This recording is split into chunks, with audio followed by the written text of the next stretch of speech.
Muy bien. Pues vamos a suplicarles a todos los asistentes se sirvan tomar asiento, por favor, para dar continuidad a nuestras ponencias. Buen provecho, reiteramos a todos los presentes, y ahora, para dar seguimiento tras el corte a comer, cedemos nuevamente la palabra al doctor Samuel Flores Huerta, quien es jefe del Departamento de Investigación en Salud Comunitaria del Hospital Infantil de México, Federico Gómez. Por favor, doctor, si es tan amable. Muchas gracias. Continuamos con nuestro programa de esta tarde y voy a presentar a ustedes a nuestro siguiente ponente, que es el doctor Edward Frongilo. El doctor Edward Frongilo es biólogo por la Universidad de Brown. Posteriormente realizó 2 maestrías en la Universidad de Cornell, una en nutrición humana y otra en biometría. Al término de esta última, continuó con un doctorado en la misma universidad. Actualmente, el doctor Frongilo es profesor del Departamento de Salud Pública y Educación de la Universidad de Carolina del Sur y director de iniciativas globales de salud en la misma universidad. Realiza investigaciones a nivel mundial sobre alimentación, crecimiento y desarrollo de niños pequeños, infantes y lactantes. Actualmente, dirige investigaciones en los Estados Unidos de Norteamérica y Venezuela, en las que mide las consecuencias de la inseguridad alimentaria en los niños y sus familias. Trabaja en la elaboración de políticas y programas para mejorar la nutrición y el desarrollo. Tiene experiencia en validación de medidas, evaluación de políticas y programas, diseño y análisis estadístico de estudios longitudinales y de multinivel. Evalúa políticas alternativas para mejorar el entorno alimentario escolar. Evalúa los vínculos bidireccionales del VIH-Sida con la inseguridad alimentaria. Promueve también el consenso y el compromiso y la capacidad de nutrición en los países pobres. El doctor Frongilo es miembro de la Sociedad Americana de Nutrición y de la Asociación Americana de Salud Pública. Cuenta con numerosas, yo le pondría numerosísimas publicaciones en revistas científicas e igualmente numerosísimos capítulos en libros. En 2015 recibió una beca del Instituto Sackler de Ciencias de la Nutrición para investigar el estado nutricional de las mujeres adolescentes en los Estados Unidos de Norteamérica, y también recibió una beca de la Fundación Bill and Melinda Gates y del Gobierno del Reino Unido para gestionar un programa que apoye la investigación dirigida a comprender los factores que impulsan la elección de alimentos en el sur de Asia y en el África subsahariana. El nombre del doctor Frongilo, yo lo conozco en términos de los capítulos que nos han sido útiles por nuestros estudios en los niños escolares. Es un placer presentar a ustedes al doctor Frongilo, a quien le cedo la palabra para que nos dicte su conferencia de esta tarde. Doctor Frongilo.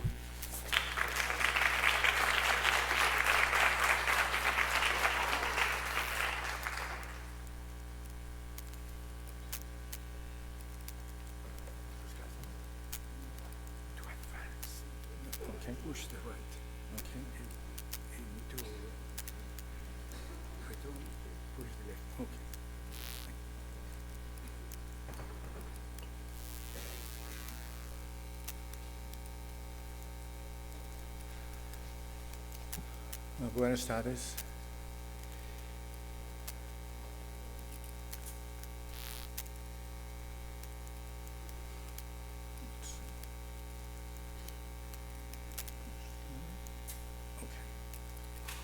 So, my aim today is very simple. I want to convince you that improving complementary feeding at a large scale in countries is possible.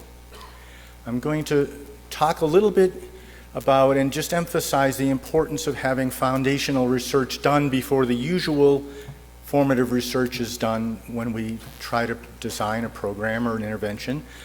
And this will relate to caregiver knowledge and implementer work life and their knowledge. I'm going to use 3 examples. I'm going to talk about the Alive and Thrive project, which did large-scale programming to improve complementary feeding in 3 countries using intensive counseling, mass media, and social mobilization, along with some policy advocacy. A project on scripted messages that we did in Mexico that developed an inherently scalable intervention that was less intensive using scripted messages and mass media. And then talk about a little bit more about ASEAN, which was introduced to you this morning by Undersecretary Morales, which is doing large-scale programming in Mexico in the context of Prospera that uses a modestly intensive counseling along with reinforcement throughout the health system. So let me begin by talking about Alive and Thrive. Alive and Thrive is an initiative to reduce undernutrition and death caused by suboptimal infant and young child feeding practices. It was the first large project that the Bill and Melinda Gates Foundation did after they developed their first nutrition strategy in 2006. And the project ran 6 years, from 2009 to 2014. It was managed by FSI 360 and was a partnership with other organizations, GMMB, the International Food Policy Research Institute, and Save the Children among them. It did large-scale social and behavioral change communication interventions in 3 countries, in Bangladesh, Ethiopia, and Vietnam. There were cluster randomized program evaluations in 2 of the countries and an adequacy evaluation in Ethiopia. And they also had a small grant program that we'll mention later. Some foundational research was really important to the choice of these 3 countries and to the work that was done in the countries. The Mainstream Nutrition Initiative that the World Bank had funded studied agenda setting in these 3 countries as well as some others, and did a policy landscape analysis that told us that these countries were receptive to this kind of effort. There had also been ethnographic research with mothers and health workers to understand their experiences, knowledge, demands, and capabilities. Work on intervention design and implementation experience. For example, Save the Children did a very innovative project in Vietnam that was used as a basis for some of the work. And then early process evaluation involving interviews and observations, including shadowing. One of the things I want to emphasize is that what the Gates Foundation had in mind was a very simple but big challenge, which was, okay, you folks in the nutrition community globally are saying that improving complementary feeding and breastfeeding is really important, but you're saying you don't really know how to do it on a large scale, so we're going to give some group a big pot of money and 5 years, and you're going to figure out how to do it, and you're going to tell us how to do it. So that's what the project was about. It involved, this diagram kind of summarizes the whole picture. Up here, it involved partnerships and alliances. It involved advocacy at the national and subnational level, interpersonal communications, mass media. It involved policymakers, staff at multiple levels and sectors, service providers, community leaders, families, mothers, and caregivers. And the intent was to improve knowledge, beliefs, skills, and the environment itself to support complementary and breastfeeding that would change practices and then lead to better health outcomes. It involved using data all throughout to drive the program forward. So let me tell you, I'm going to try to summarize what was done in each of the 3 countries to give you a feel for what was possible to do. So in Bangladesh, BRAC, which is the big NGO in BRAC, probably the biggest NGO in the world, has tremendous experience doing things on the ground, is maybe the best learning organization with pregnant women and mothers for up to 2 years of age. They coached the mothers as they tried out practices that were being recommended and engaged other family members to try to create a supportive environment within the family. In Bangladesh, there was also mass media and social or community mobilization that was implemented in both the intensive and non-intensive areas. There were national broadcasts of 7 TV spots that targeted mothers, family members, health workers, and local physicians with messages. 3 of those were on complementary feeding. They bought airtime designed for multiple airings during the most watched programs in the country. And then in intensive areas where electricity was a problem and limited TV access, then they had supplemental activities to have people still exposed to those TV spots that were produced by the project. And then in social mobilization, included sensitization of community leaders and community theaters that were focused on infant and young child feeding. In the non-intensive areas, the social mobilization was less structured and was more general. So this is an example where two things were being compared, an intensive intervention and a non-intensive intervention. So it's not comparing something to nothing, it's something to something that wasn't as intensive.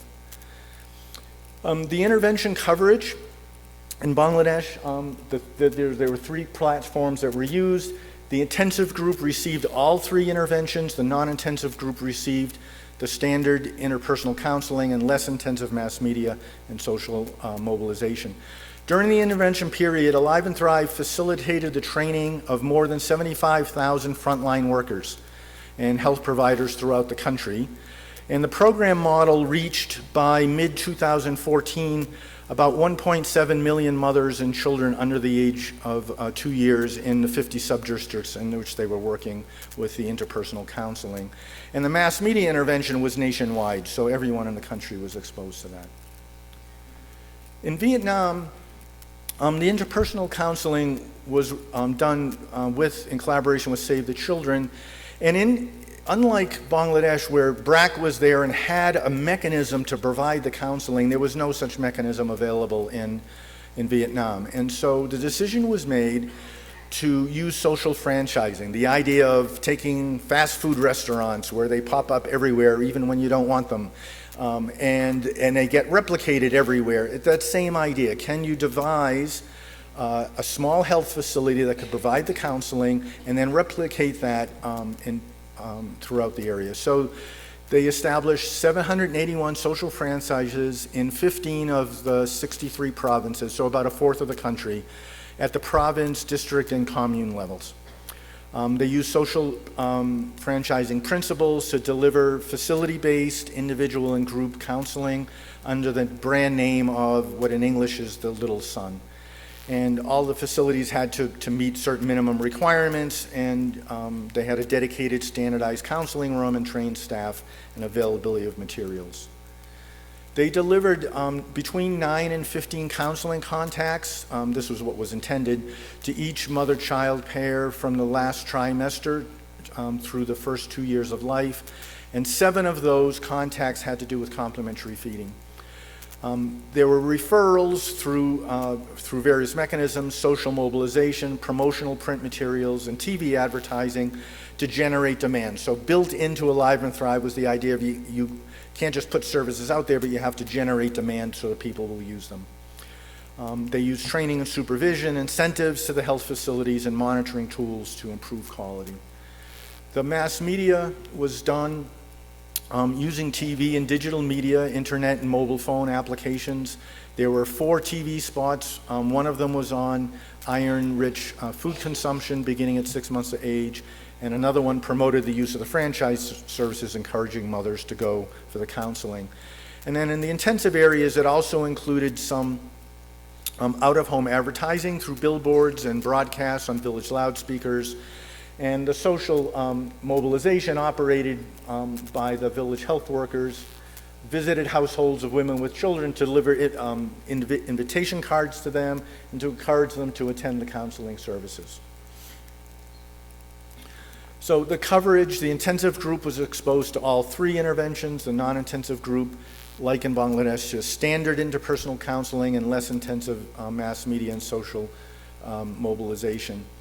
The total duration of the full package, the intensive package, was about 3 years. And in addition to this, there was advocacy at the national and provincial levels that targeted, for example, a new law was passed extending paid maternity leave to 6 months.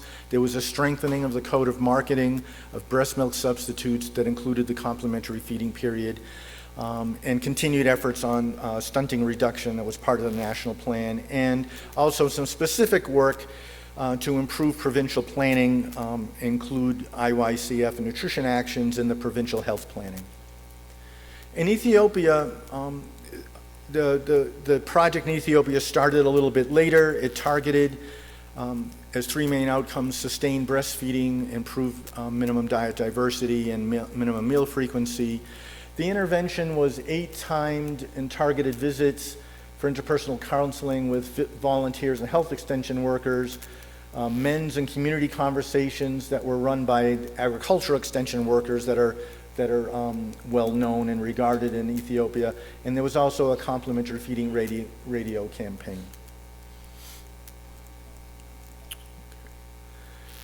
All right, so those in the 3 countries, 3 different models, 3 different contexts. And so let me tell you a little bit about what we know about the coverage. So, and I'm going to focus here on just the complementary feeding period from 6 to 20 to 24 months in essence, and not give you results about breastfeeding in particular. So in the Alive and Thrive intensive areas, those that were exposed to the interpersonal counseling in the last 6 months in Bangladesh, the SSs are the usual health workers, and the PKs were the new nutrition-focused health workers. And you can see about 90% of the mothers had a contact with those health workers. In Vietnam, it was just under 40%, and Ethiopia was also around 40%. In terms of exposure to mass media, in Bangladesh it was about 73%, in Vietnam just over a third, and about the same in Ethiopia.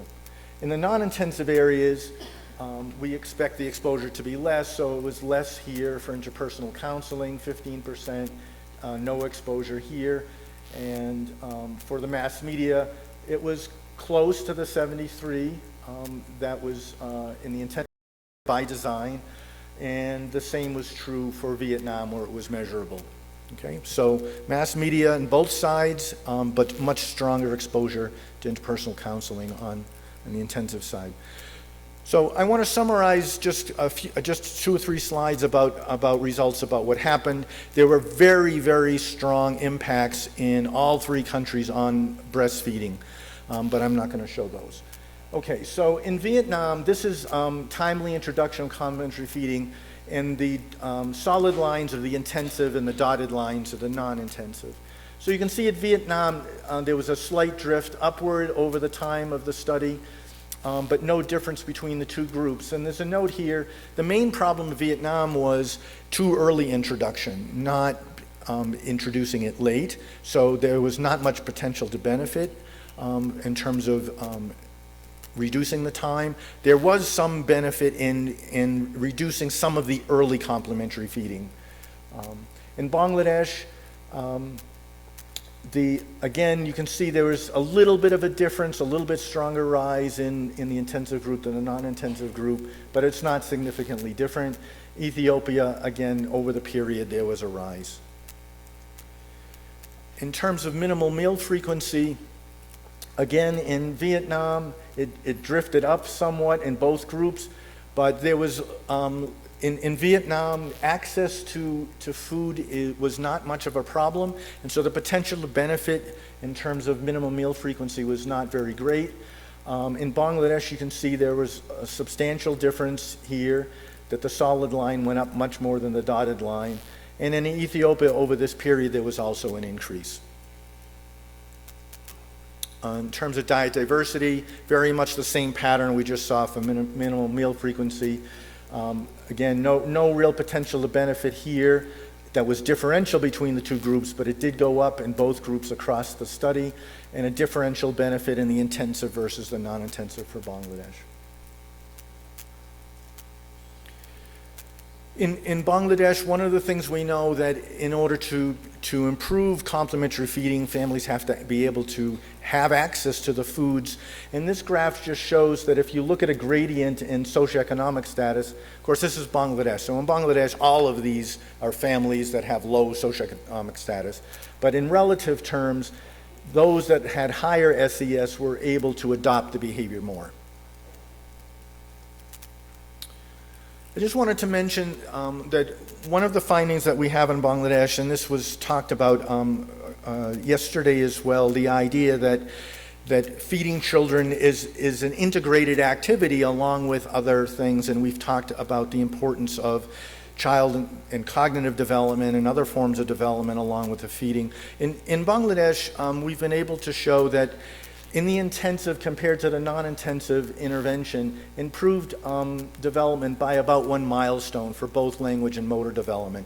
So there were very strong effects on improving complementary feeding, and those translated into improvements in language and motor development. That's equivalent to about a 2-month advancement for language and about 1 month for motor development. And we showed through a path analysis that it was partially explained through the improvements in dietary diversity and consumption of iron-rich foods. But the improvement could be the result of better nutrition because of the better diversity, more frequent feeding, or better management of poor appetite, or it could be because of caregiver engagement, because the feeding, the responsive feeding that was encouraged is part of the way in which the complementary feeding was promoted in the intensive group. Okay, so that was our first example, showing that Alive and Thrive, where a specific effort was made to launch something at really large scale, was able to do that. This is a study that Eva Monterosa led. Eva was going to come to the meeting and is in the program, but at the last moment, she was called to a high-level meeting in Geneva. So this is a project that she initiated, building on her dissertation work that she had done in Mexico in collaboration with Terry Gonzalez, Annabelle Juan Vecchio, who's here today, Marianne, Jim Thrasher, and Juan Rivera. And the idea of the project, this was funded by the Small Grants Program of Alive and Thrive. So the idea of the project was to sort of confront the question of how do we operationalize complementary feeding at scale in a way that integrates complementary feeding with existing health systems and services, that we can strengthen the capacity of health professionals, but do it in a way that's low burden. So that was the thinking going into it. We knew something about the drivers of complementary feeding because of prior work that had been done in Mexico. The ProPAN, Mexico played an important role in development of ProPAN and the application of it. Terry Gonzalez, Annabelle, and Marianne have, over time, among others, done a lot of work to help us understand this. Lupita Rodriguez, who was here as part of her dissertation, showed that perceptions and values of mothers and alternative caregivers are different than nutritionists and program designers can be, and brought in the idea that working women do rely on alternative caregivers, and so learning about them is important as well. And then Ava, in her dissertation, learned about complementary feeding as an expression of maternal knowledge, social relationships, and maternal conditions.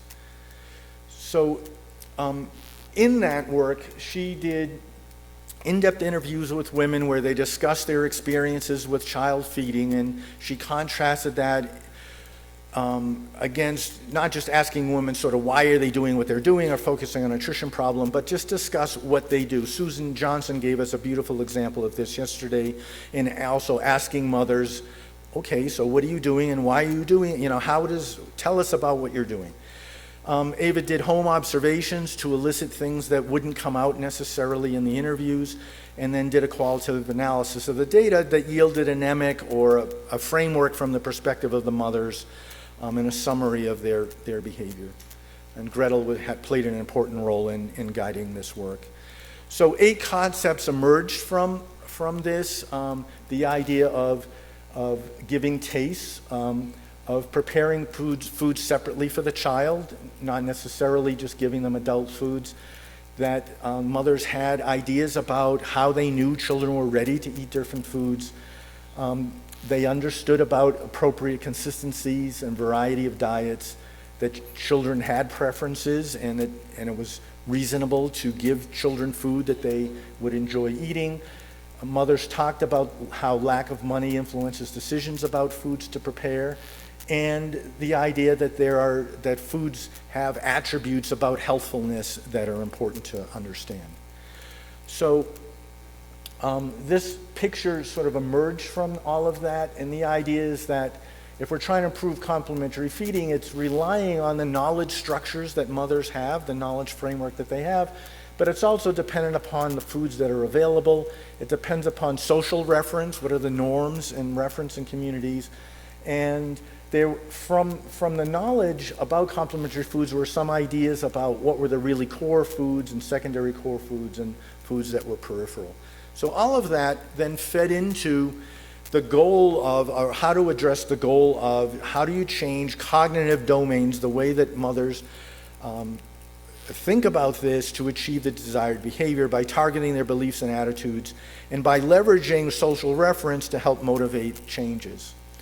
So the design that, the intervention design that was developed was to use scripted messages that could be delivered by nurses in radio with the aim of improving beliefs, attitudes, intentions, and behaviors on breastfeeding and also complementary feeding. One of the things that Ava had done was she spent time with nurses and found that nurses had, for example, a handbook on how to do counseling, but they didn't have time to do it. So part of the intent here was to develop a modality that nurses could use. So Ava did extensive formative research with mothers to develop the messages, to understand why they might not be able to comply, to pilot test audio files and a magnet, nurses on how best to deliver the messages within the constraints of their working day.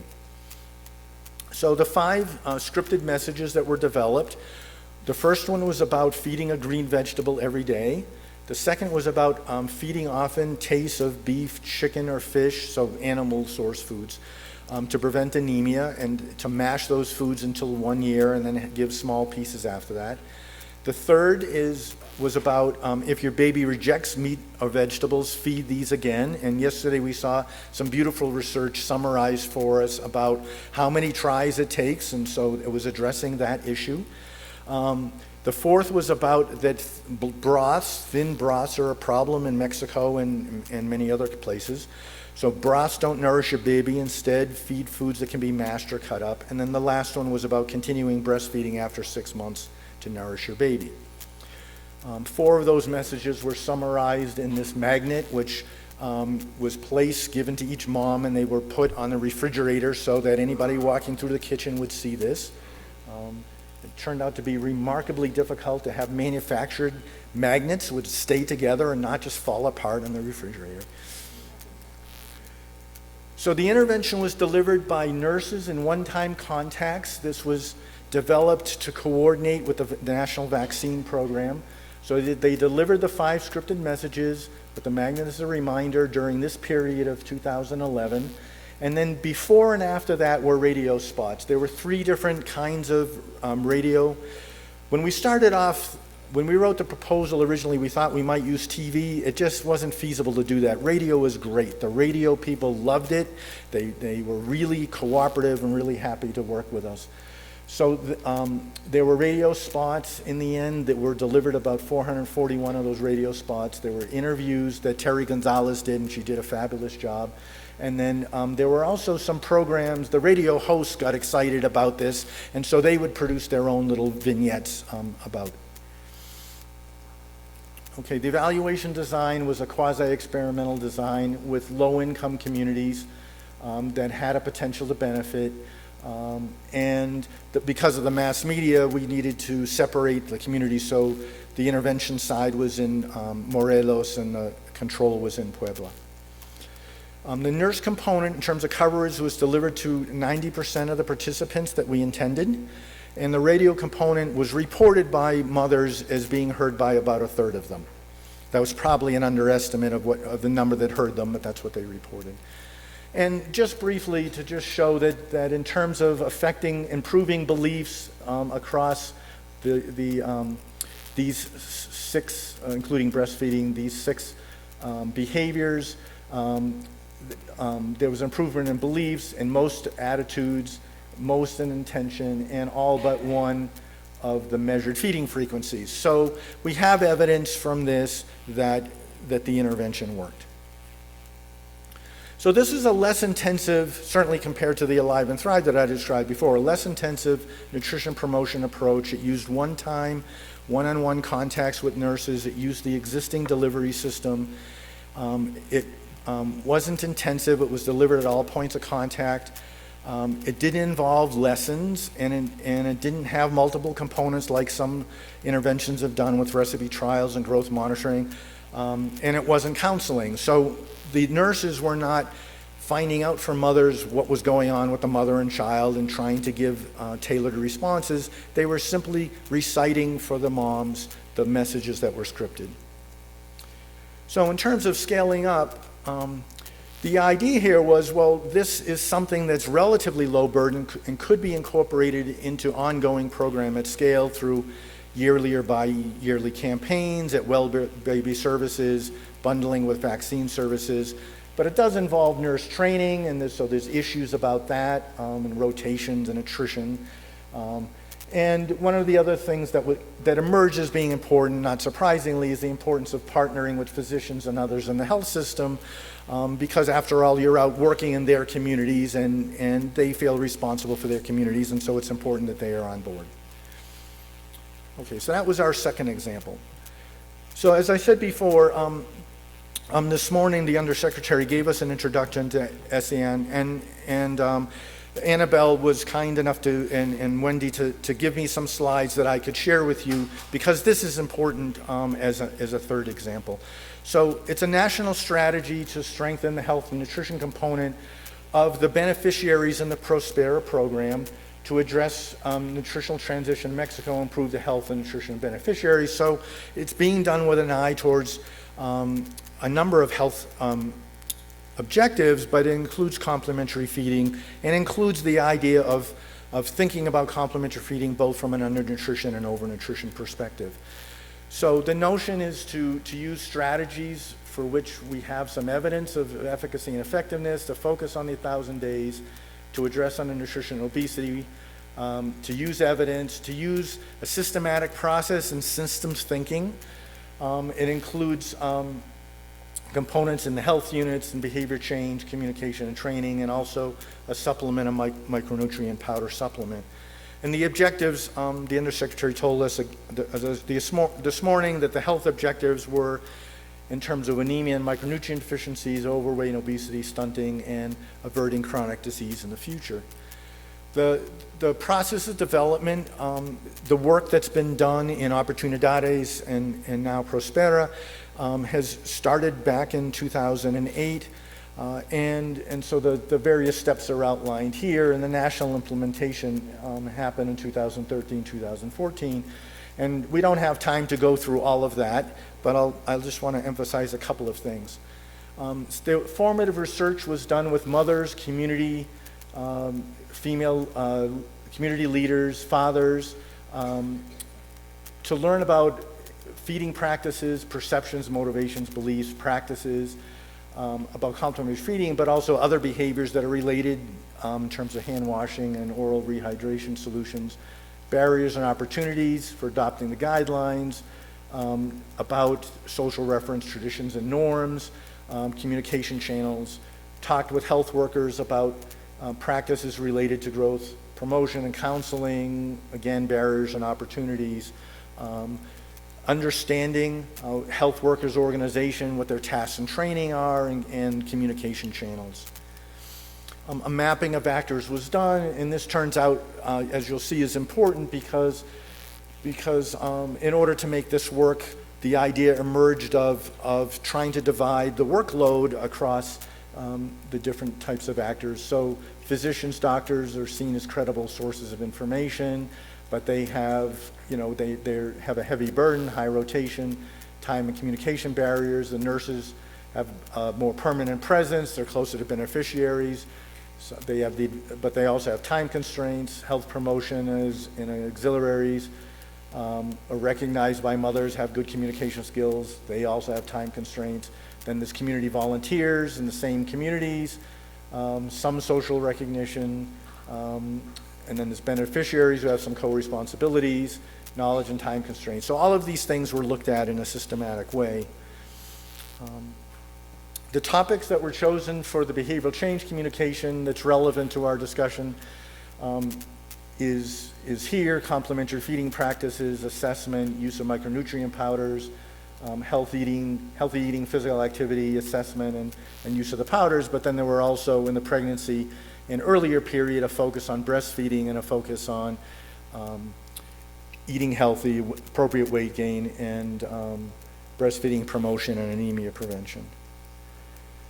So as I mentioned before, there was what was called a task definition, a dividing of responsibilities that physicians focus on: antenatal care, well child visit, growth monitoring, simplified counseling with key messages; nurses distributing the supplement, doing a breastfeeding workshop, growth monitoring and key messages; health promoters, a workshop for healthy pregnancy and complementary feeding that includes the use of the supplement; and then community volunteers reinforcing the messages in the supplement during pregnancy, exclusive complementary breastfeeding, and also supplements.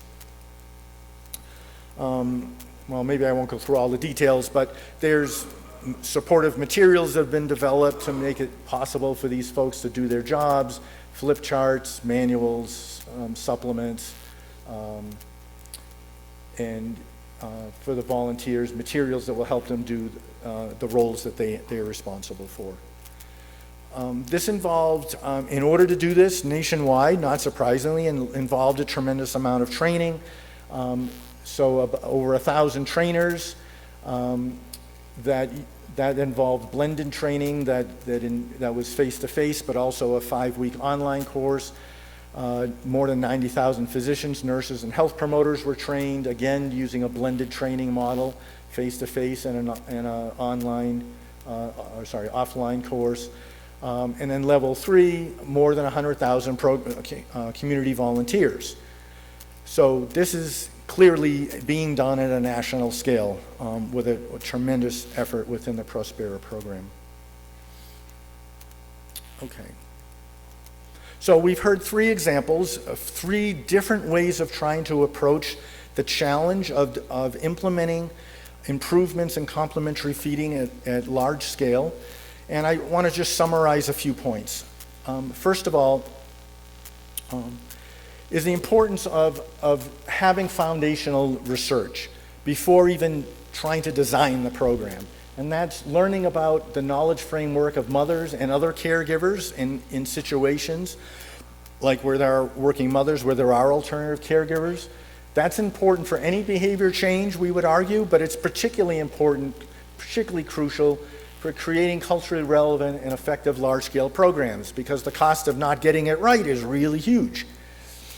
Secondly, it's important to learn about who are the people who are going to implement this, and what's their work life like, and what are their constraints, and what are their strengths, and what are the capabilities of the systems in which they operate.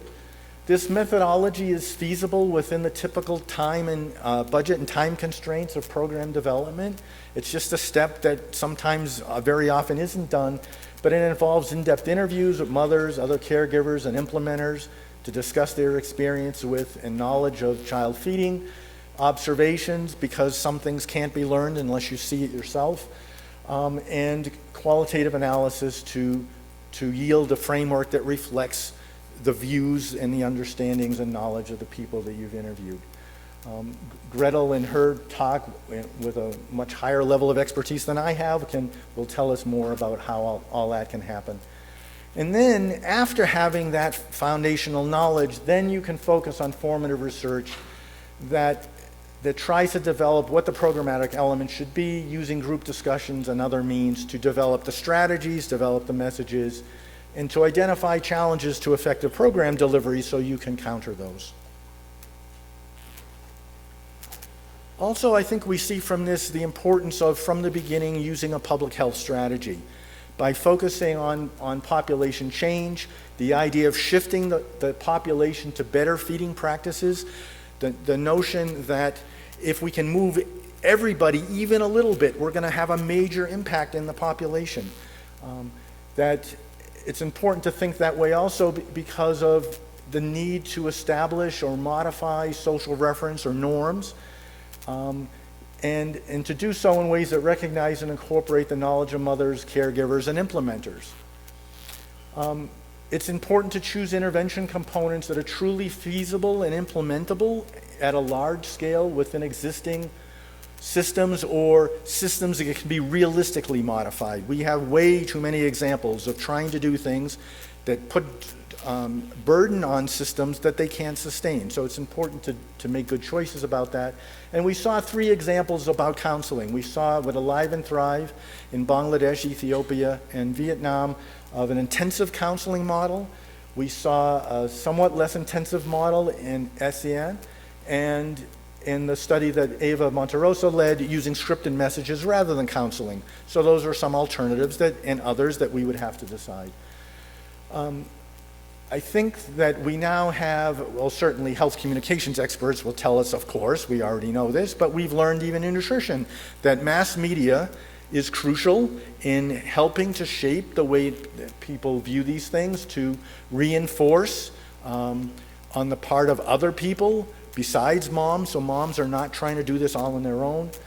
And that social mobilization in communities is also important in order to generate interest. One of the things that we found in the study that we did here, Ava and I and others did, was that the communities would get very excited. One of the mayors got so excited that he started his own interventions that, sort of dwarfed what we were doing. That's a great thing that happened. The importance of building in learning, learning as you go, feeding information back, and making modifications to improve effectiveness and efficiency. So doing monitoring, process evaluation, and impact evaluation on a regular basis is important.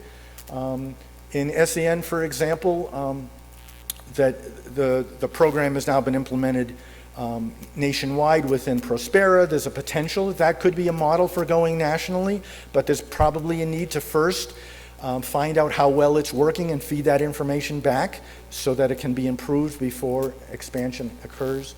And then finally, to plan from large scale from the beginning. One of the biggest problems we have, in my view, in public health is that we've inherited a biomedical translational model which tells us that it takes 15 to 20 years to get anything done by the time somebody discovers something in the lab and we get it out in communities. And I think the Alive and Thrive program shows us, and this is what I think is the most important thing that's come out of Alive and Thrive, is that it shows that if you get smart people, committed people together, working with talented people in countries in a relatively short period of time, you can really make a difference at a very large scale. That's an important lesson. So, in summary, I think we've heard throughout the conference why it's so important to improve complementary feeding, both from an undernutrition prevention perspective, but also from an overweight, overnutrition perspective, and so that we should do that. I hoped that I've convinced you that it is possible to do this at a large scale, and that Mexico can do this. Mexico's already taken really important steps to do this within Prospera, and Mexico can do this, and Mexico can be a leader, frankly, in the world, as it has been on many other things, in this, by showing that this can be done. And so we should do it.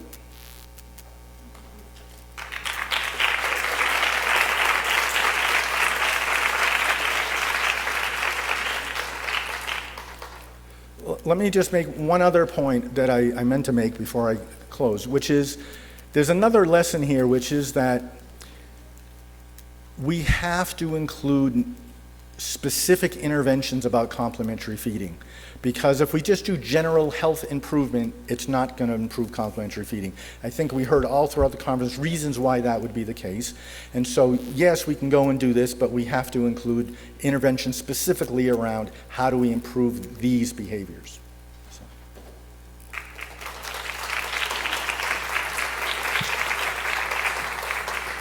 On behalf of the organizer, this envelope is for you, and this top also for you. Thank you very much. Muchas gracias. Venimos así el agradecimiento cordial al doctor Edward por su participación y pues señoras y señores, brindémosle un merecido aplauso, por favor, si son tan amables.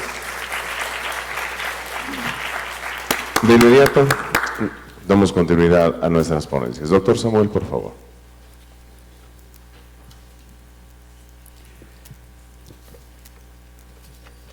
A continuación, tendremos la conferencia de la aplicación de los métodos etnográficos para comprender el proceso de la alimentación complementaria. Esta conferencia la dará la doctora Gretel Pelto, a quien voy a presentar ahora ante ustedes. La doctora Gretel Pelto es profesora de la División de Ciencias de la Nutrición de la Universidad de Cornell. Está retirada, entre comillas, porque continúa con enseñanza con estudiantes, continúa trabajando, asesorando a estudiantes de pre y posgrado y participa en diversos comités. Tiene un grado de sociología y también tiene posgrados en antropología por la Universidad de Minnesota. Su trabajo ha trascendido por crear los puentes e interfaces entre la investigación y la investigación del conocimiento para mejorar la salud de las comunidades. Esto es, su trabajo ha impulsado la interacción entre la teoría y la práctica.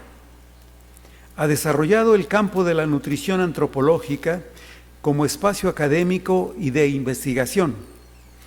Su trabajo de campo inicial fue realizado en nuestro país, en México, y posteriormente en Latinoamérica, incluyendo estudios sobre los determinantes sociales de la nutrición, las barreras para una nutrición eficaz y las intervenciones de salud y las consecuencias sociales y funcionales de la malnutrición.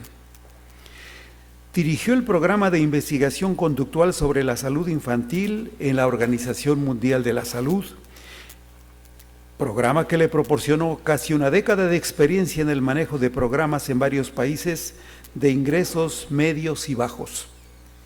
Una variante más de su trabajo es el fomento de la difusión de la investigación a través de numerosos comités editoriales. Su producción científica incluye más de 150 artículos de investigación, 14 libros y monografías y 30 informes técnicos y manuales.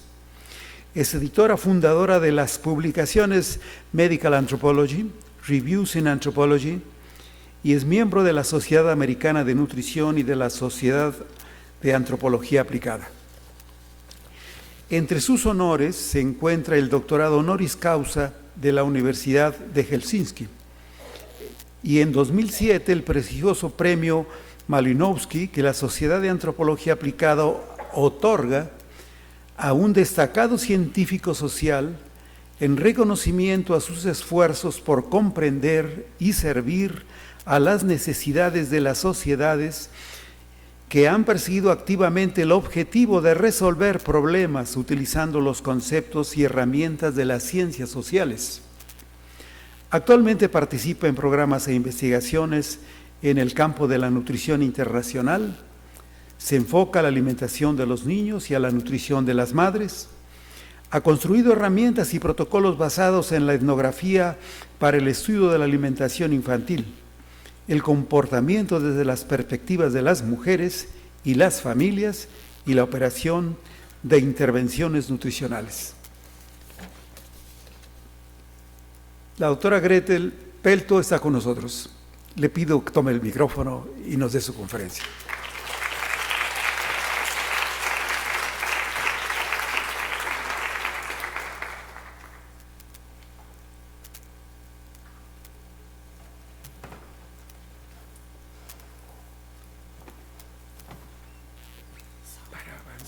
Toque el lado derecho del mouse, así, y para retroceder el izquierdo. Okay. Derecho e izquierdo. Gracias. Muchas gracias.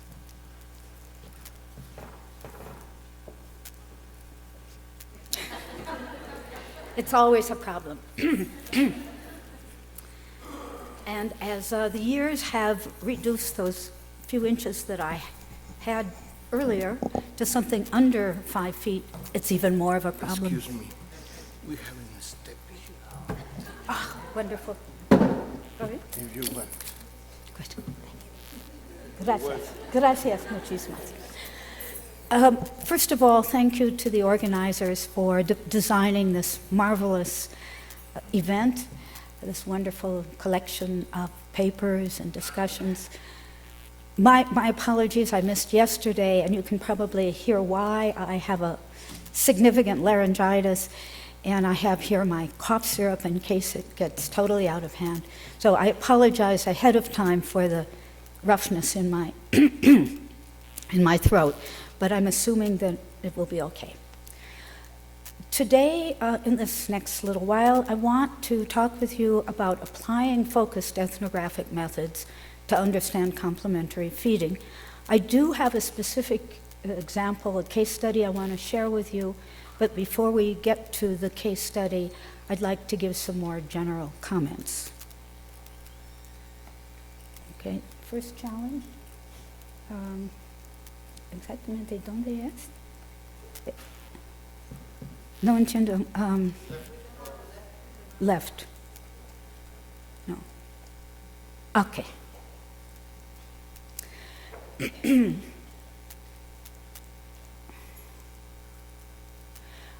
A word of warning. My intention is to talk about how we learn about community perspectives. And so we have in anthropology a technical word, EMIC. You saw that in Ed's presentation as well, EMIC. It's a fancy word that simply means getting the perspective of the people, of the community, as contrasted with the external perspectives of the investigators, in this case, us technical people in nutrition. So, what are the and we do that using ethnography, and then the question is, what are some of the uses of focused ethnography in nutrition?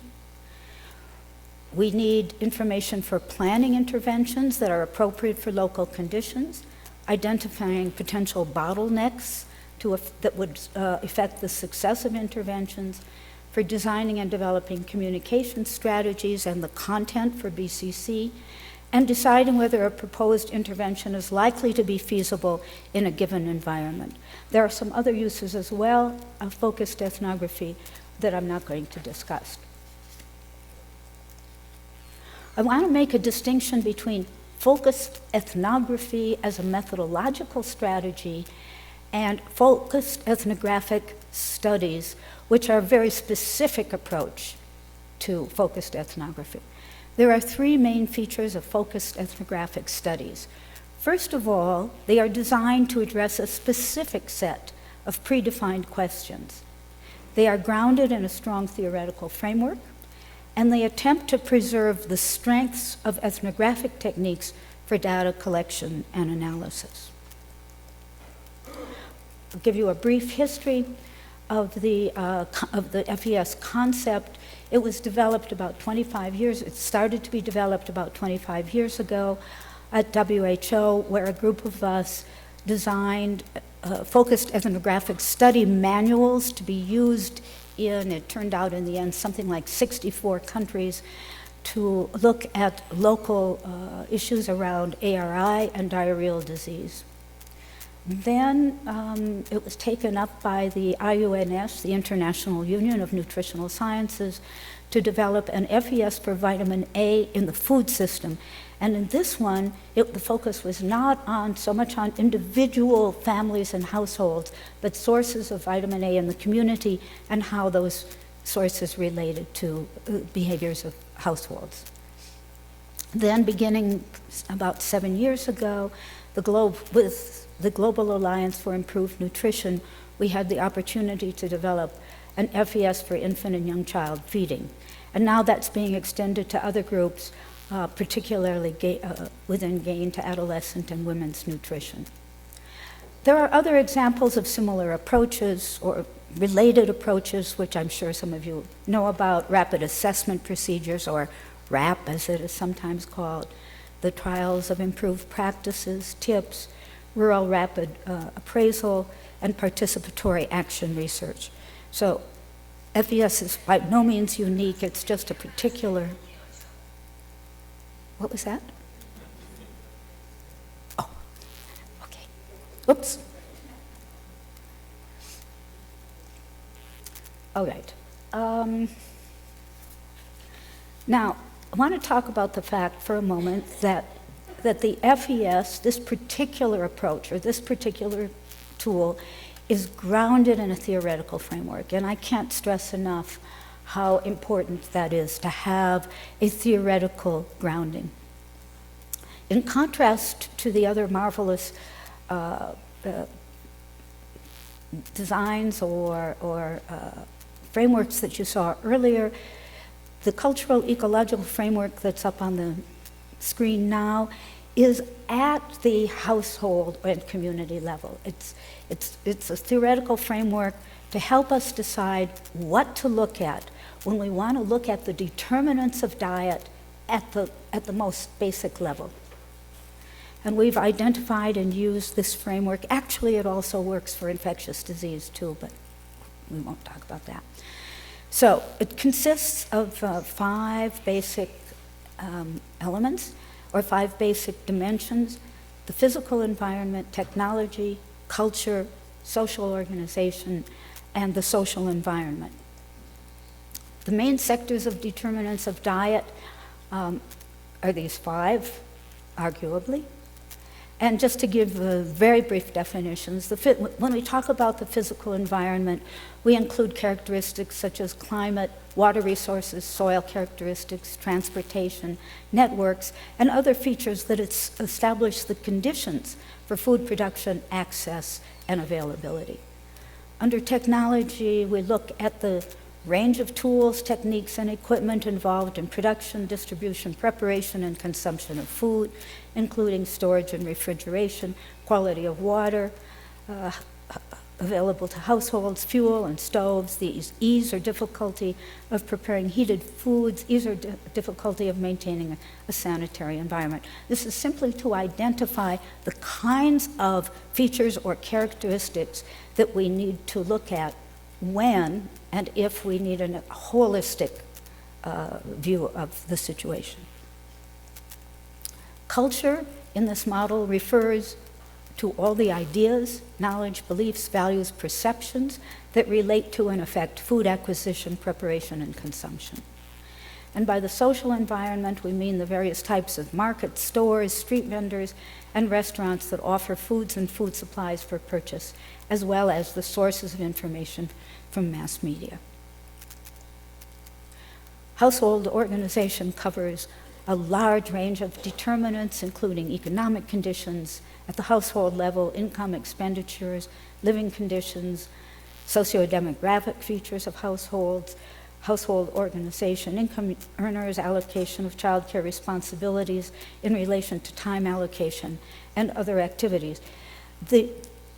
This apparent laundry list is not grabbed out of the sky, and it's not just theoretical. It is built on the very, very large volume of research on determinants of diet and nutrition with respect to infant and young child feeding, which has been developed by a large cadre of workers over the past 15 or 20 years.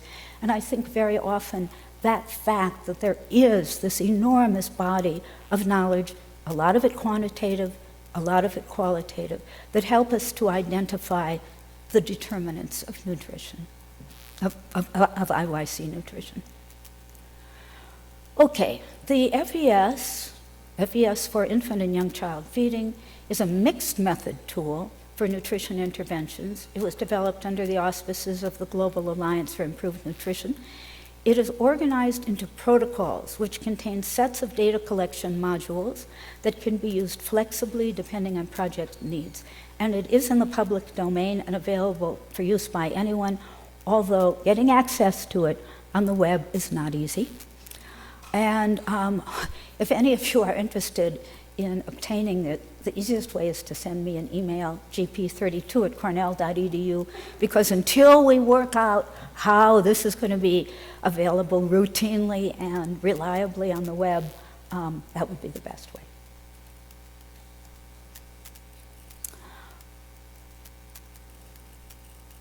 Okay.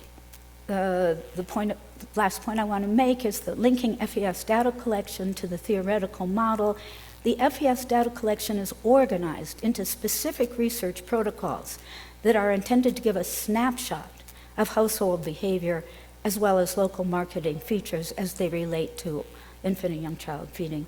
And the manual is holistic and considers all of the cultural ecological components, but it is not required that you investigate all of those. Because the idea is it's a tool for problem solving, for looking at in specific environments for specific things. The FES uses mixed methods, open-ended questions with guided discussion, which we often refer to as in-depth qualitative method. It uses formal cognitive mapping techniques to describe cultural domains, uses socioeconomic data.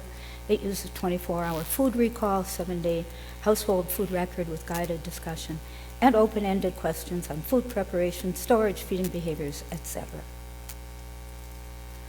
Okay, against that background, we're now ready to discuss the topic I wanted to discuss with you. First thing, I need a little water. The problem with taking the medications to control all of the all of the crud is that it makes you very thirsty.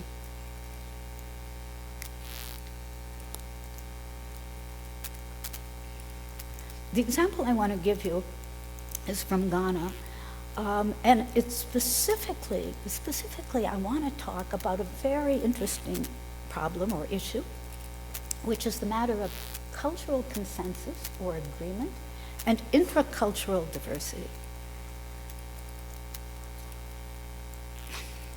What? What are you talking about? When we define culture, many people define it in terms of what is shared. If it's not shared, it's not culture. But in fact, culture can be defined as conventional or shared beliefs, norms, and knowledge that are expressed in behaviors and practices or products and artifacts. And we do in the FES emphasize the definition of culture as related to beliefs, norms, and knowledge. That's what that box is all about.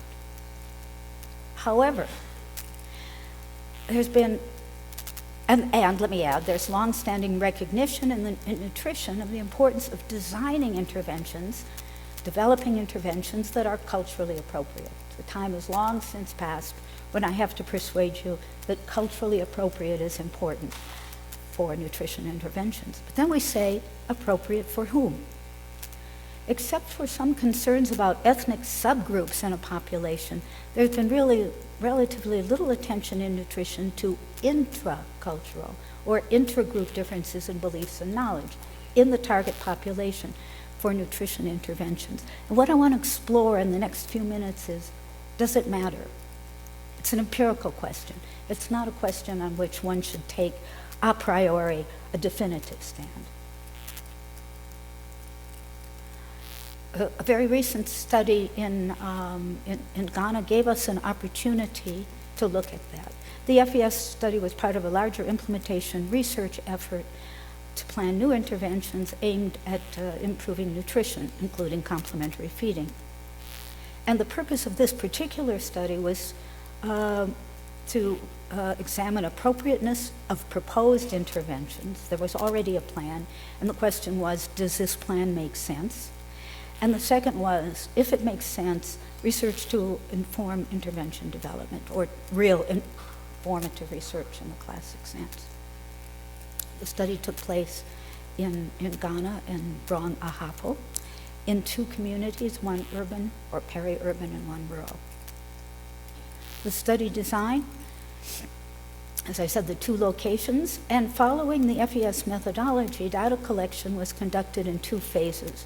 The first phase was individual interviews with key informants, in this case, primarily experienced mothers and grandmothers, 40 in each of the two sites, and then individual interviews with a purposive sample of typical caregivers, again, 24 in each of the two sites. Data collection techniques involved qualitative, in-depth interviews using questioning frames and systematic follow-up probing, and what anthropologists refer to as cultural domain analysis, and I'll explain that in a minute when we look at the results, free listing with key informants, and ratings. And two kinds of ratings: the perceptions about the importance of 5 cultural dimensions for infant feeding decisions, which I'll present you in a minute, and ratings of individual foods on the 5 dimensions. Data collection. We started with, as everybody does, an explanation of the study and getting oral informed consent, establishing the respondent's preferred language for the interview, consent to audio record the full interview, and then recording numerical and descriptive data on data sheets by interview assistants. Data analysis included transcription, translation of the full interviews, text analysis of translations to identify and code for themes, and descriptive statistics for the quantitative data. Now, I'm not going to present all of the fascinating results of the study, except those that are directly and immediately relevant for our primary question of, is there intercultural diversity? How important is it? What is it all about? So, the results from phase 1 key informant interviews with respect to cultural consensus and intercultural diversity look like this. From the free listing exercise, we obtained a list of 43 foods that are given to infants and young children. What are the kinds of foods that people around here give their children? We ended up with a list of 43. The findings from the key informants, the types of foods were exactly the same in both the rural and urban areas. And intriguingly, they included traditional complementary foods, fruits and vegetables, commercial complementary foods, commercial family foods, and home-prepared foods. Not only were the types of foods the same between the 2 areas, but the same specific foods appear in the urban and rural areas. The other thing that we got from the key informant in-depth interviews was that the value dimensions we plan to use in the rating exercise with the caregivers who are going to be interviewed in phase 2 were culturally appropriate. And I'll come back to that in a moment. Well, let's go on to phase 2. So keep in mind those results. We used 5 dimensions of value dimensions to examine caregivers' beliefs and knowledge about complementary foods. The 5 dimensions were convenience, modernity, appeal, child acceptance, and healthiness. And essentially what we asked caregivers to do, here it's of course done with, it's done in words, but we figured out how to do it also visually. We asked them to rate each food independently for each of these dimensions on a scale from 1 to 5, where 5 is high and 1 is low. And we went through a series of exercises with each woman to make sure that she understood the rating exercise fully. And I can tell you that no one, not one single one of these mothers, had any problems with the idea that some foods are more convenient, some are less, some are more modern, some are less, some have more appeal, some have less, and so on. The concept of rating was perfectly understandable to these women. And the content of these individual dimensions was also understandable and very exciting, and I want to come back to that in just a minute. Okay, here are the ratings. Here's the results of the ratings, the mean value, of the means of the 24 women in each of the 2 sites, of the importance of the dimensions. So, as you can see when you look at this, women have very clear ideas. Sorry, skipped a step. Ratings on these dimensions for what? For the importance of that dimension to the woman's decision about what to feed. Sorry, I skipped that. Absolutely critical piece. So when you think about the healthiness of foods, this is the healthiness of foods in general. How important to you is healthiness on a 5-point scale? Appeal, child acceptance, convenience, and modernity. And what we see here is that women have very clear ideas about what's more important and what's less important. Healthiness is number 1, Modernity was the least important with respect to their views about what's important. And if you look at the comparison between the rural and the urban area, it looks pretty similar. There's no dimension that reverses here. Another thing you can observe here is that the standard deviation was remarkably the same across all of them and not impressive. So, what are the conclusions about the dimensions for our research question on consensus? Now remember, this is not about the actual behavior and what they feed, it's their views on the relative importance of the 5 cultural dimensions. My takeaway from this work is that there's a pretty high level of consensus within locations, and there's a high level of consensus across locations. Some of you may have different interpretation, different views. I'm just giving you my interpretation of the results of these data. Then we turn to the ratings of each of the individual foods on each of these dimensions. And I have to tell you, surprisingly and delightfully, as happens everywhere we've done this, the respondents don't get bored. They don't get tired. They're excited to be interacting with us in a sort of intellectual way. And they think of it as sort of a game. It's an interesting diversion from normal life, and it's fun. Okay, I'm not going to bore you. It would be very tedious to go through all 43 foods on all 5 dimensions and give you all the data. But to give you a sense of what the data look like, I've taken the top 10 foods just on the dimension of healthiness for the rural and the urban community, and listed the foods on which there is total consensus. It appears in both urban and rural areas, the top 10. Cowpeas, mashed yam, Cerelac, Nestlé Cerelac, orange, watermelon, pineapple, egg, and fried fish get top ratings in both rural and urban areas. Only 2 foods showed up in the rural area that weren't in the urban, in that top 10. One is green leafy vegetable, and the other is, you pronounce it Milo or Milo, it depends on where you are, which is a chocolate drink. I think you have it here in Mexico, no? Or something very similar. In the urban area, there were 2 foods in the top 10 in terms of ratings on being very healthy that didn't show up in the rural area, and that's a yo-yo soup and carrot. A yo-yo is a green.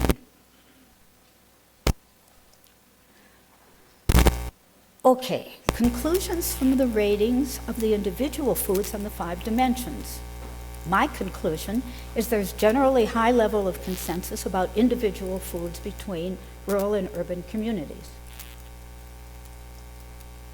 So, the bottom line, do these results mean that we don't have to be concerned about intercultural diversity in designing complementary feeding intervention in this area of Ghana?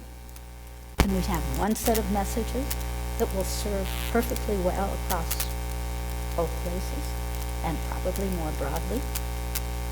Well, there's one other issue we have to consider, and that's the issue of meaning of the dimensions to individual caregivers. How do we examine this? To get at meanings, we had another source of data that we turned to, and that's the qualitative data in the transcripts from the caregiver interviews that were collected before the cognitive mapping modules were administered. Now, I have to admit, we did not conduct those interviews in order to look at intercultural diversity. We conducted those interviews because we wanted to make sure that the respondents understood the rating tasks, the cultural domain analysis tasks. So the instructions to the interviewer was to present each dimension on a separate card, ask, what does this word mean, what comes to mind, and then to probe for further comments. All of that was recorded. So we had this wonderful body of data that we could use to look at consensus. We analyzed the transcript, standard text analysis, procedures from grounded theory method, identify words and phrases, create codes, and code individual texts. Do all mothers mean the same thing when they think about these dimensions? I'm going to share with you the results of just two of the dimensions, the dimension of appeal and the dimension of health. When you ask a woman, when we have this discussion, and you say, well, what does appeal mean? Some women said, it's attractive in appearance or attractive in smell. Some people said it has delicious taste. Some people said children like to eat it. Some people said, I like to eat it. Some people said it's good for health. And then the items in red were meanings that were in only one community and not one location, not in the other. In the rural area, appeal means it gives energy, or it's for special occasions. And in the urban area, some women said, appeal is because it has fish or meat. Okay, women did not give necessarily only one answer. They were allowed to give as many as they wanted. But many gave only one.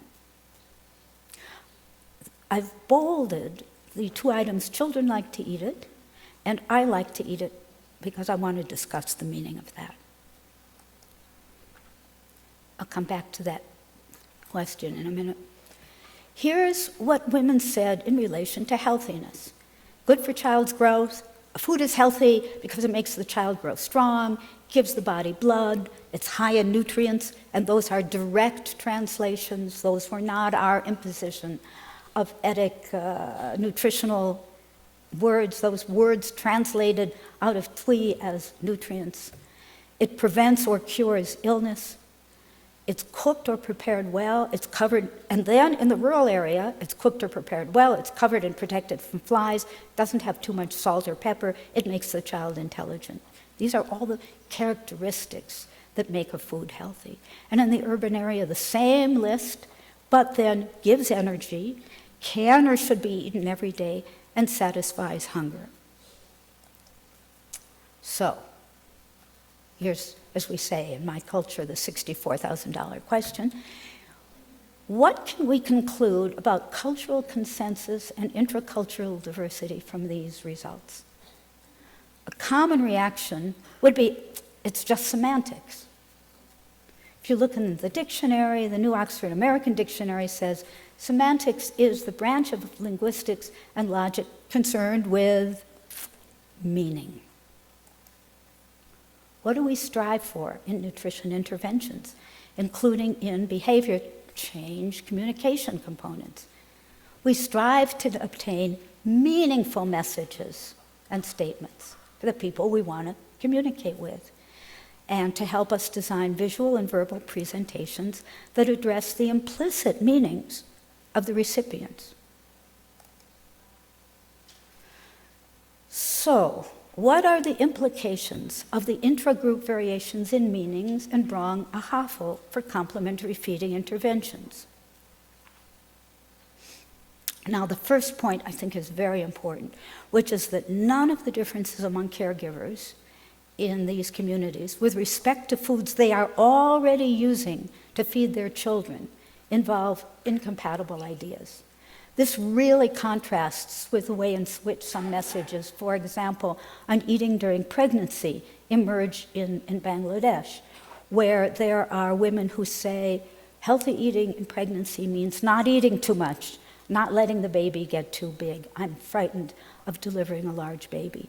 And in the same rural communities, there are other mothers who say healthy eating during pregnancy means eating a lot, so the baby will grow strong and big and will be able to do well after he's out of me. Those are incompatible beliefs. And they present a real problem. Here, we don't have incompatible beliefs. However, the differences in meaning of concepts suggest different behavior change communication methods, both visual and verbal.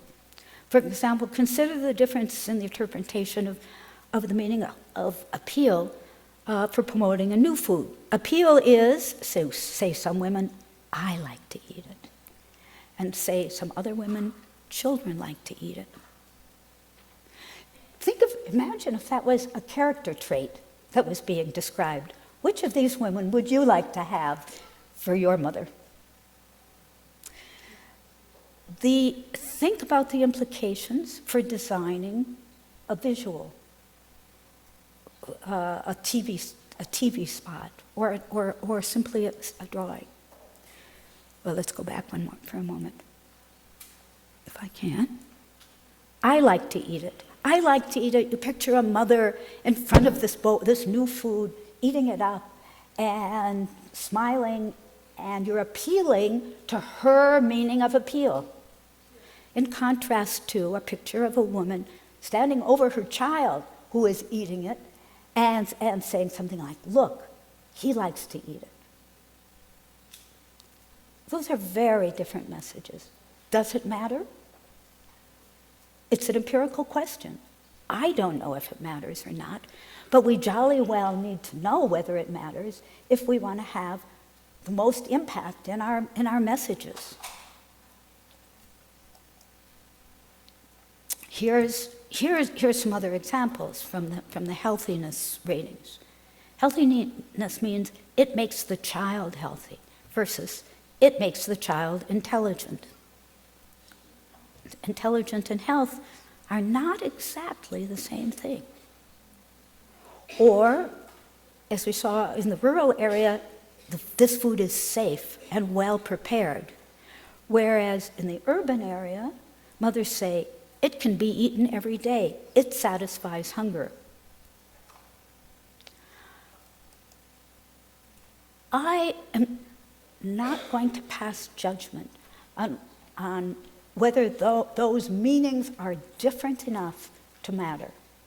But I throw it out to all of you to say, we have an issue. We have a problem. We need some research on it. We need to understand better the dimensions of intercultural diversity and consensus. I threw this one in just because I wanted to point out that it's not just us scientists and program people who need to be sensitive to intercultural diversity. It turns out when you ask the women, they're very sensitive to it. They don't think they're all the same. Not at all, especially when it comes to feeding their babies across the board, but especially children under a year of age. Look at that.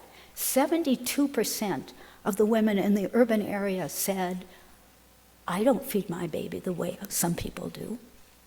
And they gave very explicit examples and often very judgmental ones. You know, that stupid woman, my neighbor, gives her baby foods that he chokes on. It does reduce over time, and by the time you get to the 19 to 24-month-old, in the urban area, women weren't so sure whether they fed their kids different from other kids. But that may also be because they're feeding them family foods, and they're very sensitive to say, but I'm not sure what other families eat.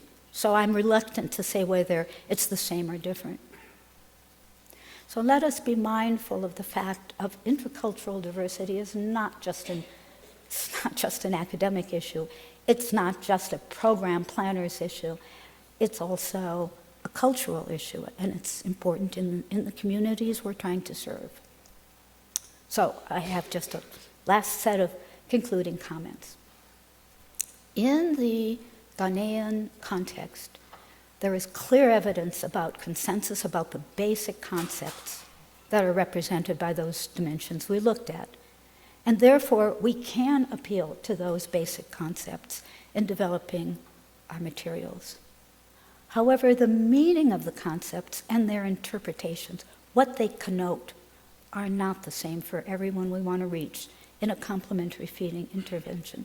Therefore, building on the diversity of perspectives and interpretations is important in developing an effective strategy to connect with caregivers.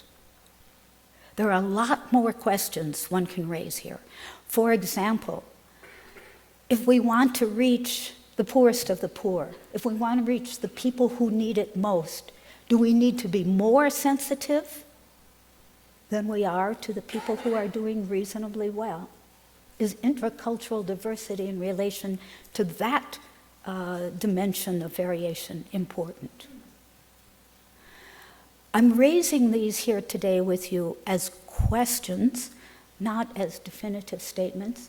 I hope that within the context of research, that some of you will begin to look at this issue and not to assume cultural homogeneity until you have established it as an empirical reality.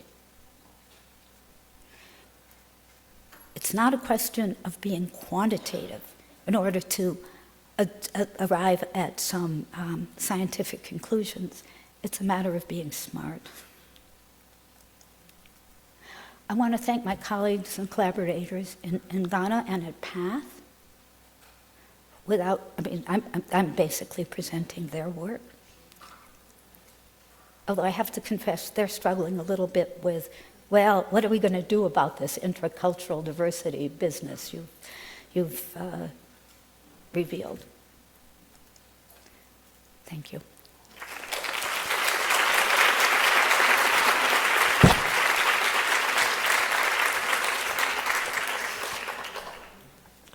Muchas gracias. Agradecemos a la doctora Greta del Pelto por su ponencia y bueno, pues le hacemos entrega de su constancia.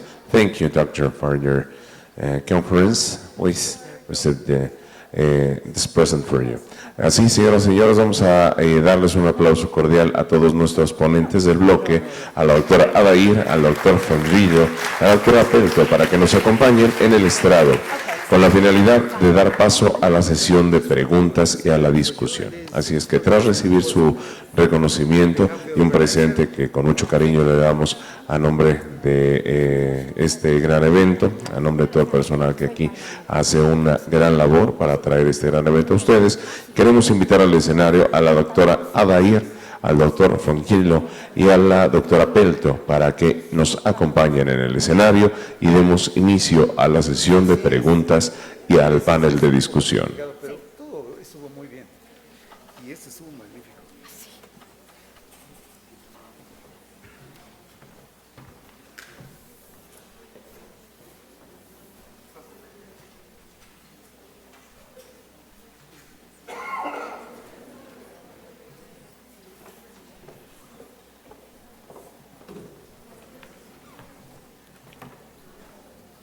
Pues bien, doctor Samuel, si nos hace el favor para dar seguimiento a la parte al panel de preguntas y respuestas, ahí hacemos entrega. Muchísimas gracias.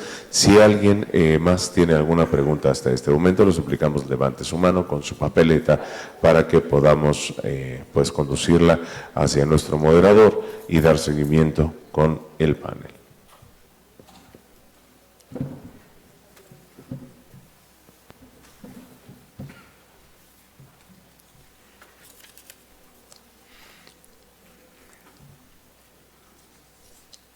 Muchos ya se les hizo tarde y se han retirado, pero los últimos serán los primeros, así que estamos todos los que vamos a ser primeros ahora. Tengo aquí 3 preguntas. Voy a iniciar por la primera, que es dirigida a la doctora Linda Adair. Y esta pregunta la presenta la maestra Patricia Mejía y es: ¿cómo medir la diversidad alimentaria en el marco de la alimentación complementaria? ¿Cuáles son los principales indicadores para medir esa diversidad?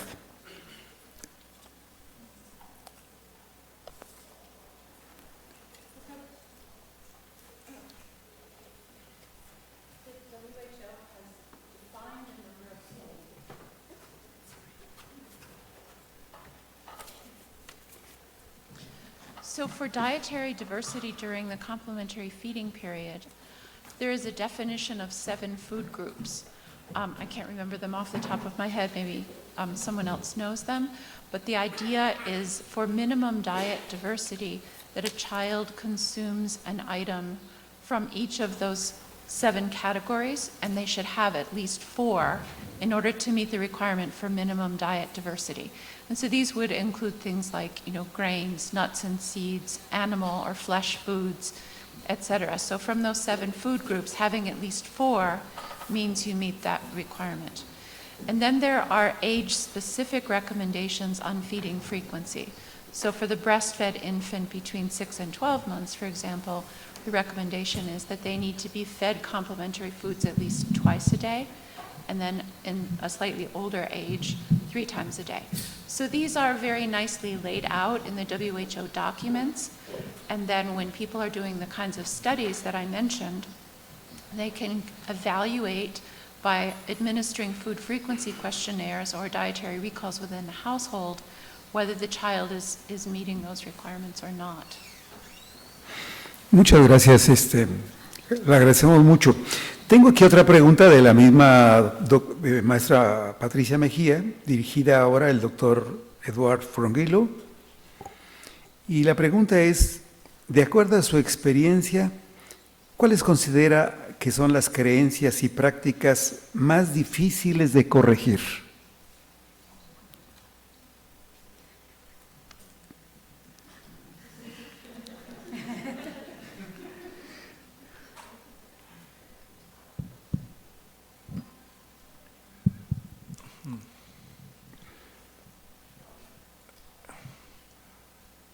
I don't know. I think I should give this question to Gretel. Is what I think. I mean, I think that in some ways I think our experience collectively is that we don't really know the answer, and that is that what can seem impossible to correct, it may simply be that we don't sufficiently understand why caregivers are doing what they're doing. And I mentioned this before. Susan Johnson gave this beautiful example yesterday, which I won't remember the detail of, but without having asked why moms were doing what they were doing, all you could do is get frustrated when they don't seem to respond to what you think they should be doing.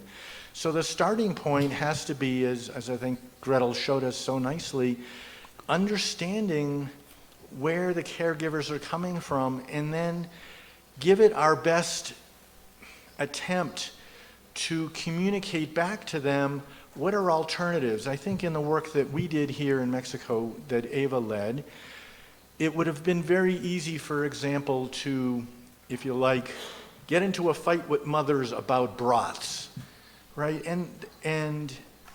But moms are going to give broths. The point is not to say, okay, don't ever do that.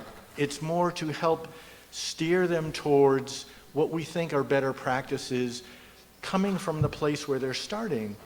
And so I guess in summary, I'm thinking that a lot of what seems impossible to try to overcome may simply be we haven't approached it yet in the best way.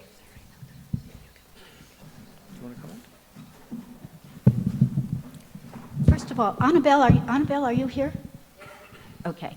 Annabelle did research more than 10 years ago, 12, 14 years ago, which we published, that gives a little piece of an answer. She developed 4 basic messages, behavior change messages for mothers around the use of Nutrición, and then took them to the community. And 3 of the messages, all of them involved behavior change. 3 of the messages worked beautifully, and the 4th one didn't. The 4th one didn't work in the Indígena community, in the Indian community in Chiapas. And the one that didn't work was give Nutrición only to your baby who is 6 to 24 months, and don't give it to the other children. And the mother said, I can't do that. My 3-year-old, my 4-year-old needs this just as much. Why do you ask me to do something like that? And there was no, that was appropriate. There was no getting around that message was not actable on. Have I described it fairly, Annabelle? Yes. Okay. Now, I would like to take this opportunity to suggest that we now have enough accumulated experience and enough of a theoretical framework about the determinants of complementary feeding. We probably could go back through the literature and begin to consolidate an empirical picture to address that really vitally important question. I think it's a great question, and I think it's time for us to become systematic about it. I'll tell you, I have some of my favorites of likely bets. Women are going to find it very difficult to change a behavior that increases the amount of time it takes to prepare a food or to give a food or to feed it. Unlikely that that's going to be highly successful. Possible, but unlikely. When there are serious economic constraints to putting a recommendation into practice, that's likely to meet with a fair amount of resistance. In those societies where grandmothers are present and very important in the decisions, recommendations that go against grandmothers' views you'll either have great difficulty changing them, or you're going to create a lot of conflict within families. So those are three determinants, if you will, where I think we're likely to run into more resistance. But it's time that we became much more systematic about figuring out what do we know and what do we not know in that area. Can I just add also? Doctora Pelto, tengo una pregunta más para usted.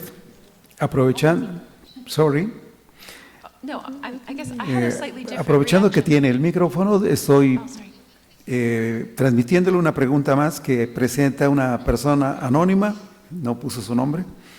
Y la pregunta es, además de conectarse con la población, ¿qué estrategias deberían emplearse para desarrollar un programa útil, efectivo, para fomentar la alimentación complementaria en los niños?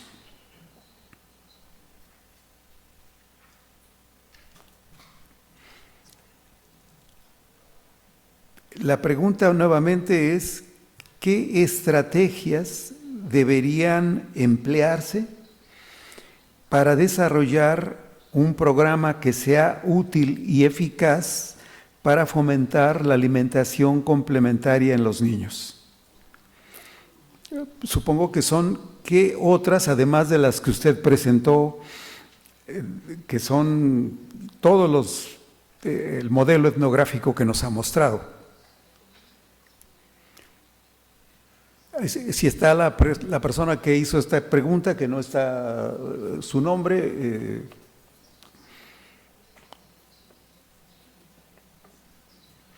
Bien. Mientras aclaramos un poco esta pregunta, que repito, no vino su nombre, para que nos explicara un poco más, tengo aquí una buena colección para el doctor Frongilo. Y la siguiente pregunta, dirigida a él, la presenta Eduardo Torres Rosales. Dice, a partir de los estudios que usted ha realizado y que ha explorado la correlación entre... La pregunta es si ha explorado en los estudios que usted ha realizado la correlación entre sobrepeso, obesidad y enfermedades crónicas con inseguridad alimentaria.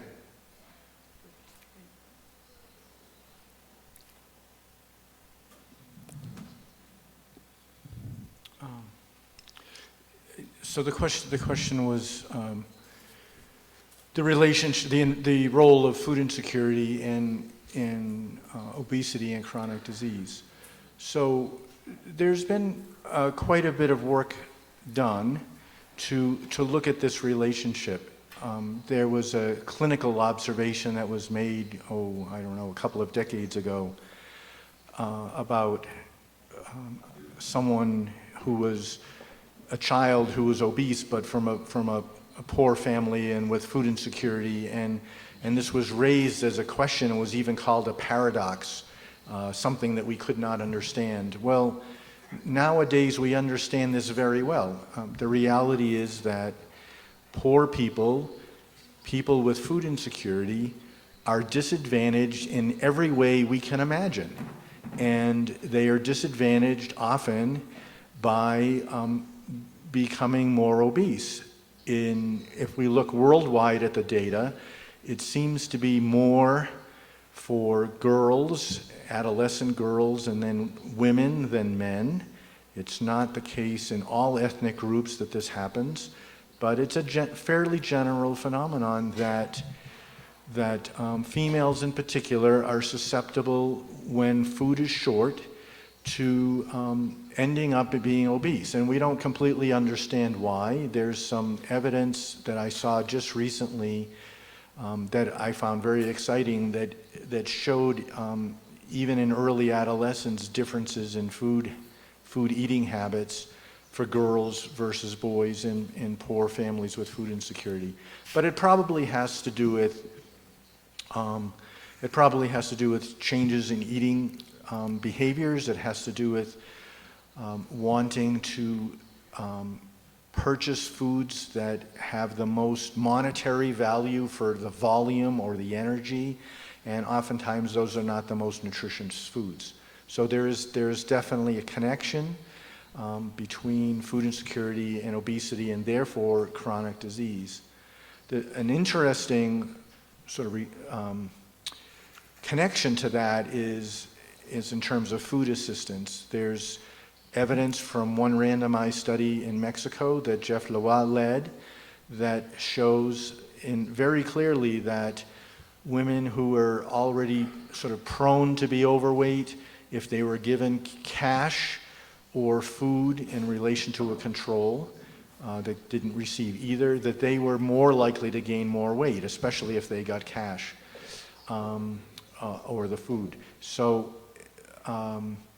there's potentially a concern about food assistance that's been raised since, I don't know, in the United States since the early 70s. In the United States, we think that probably is not too, food assistance probably doesn't contribute very much to obesity, but that's because in the United States there are so many other forces that contribute to obesity.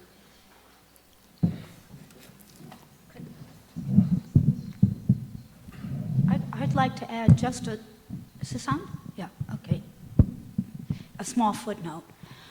In the United States, for sure, and the data are very clear on that, if you look at the 7 food groups or 5 food groups or however you want to divide it up, the most expensive foods to buy are fruits and vegetables.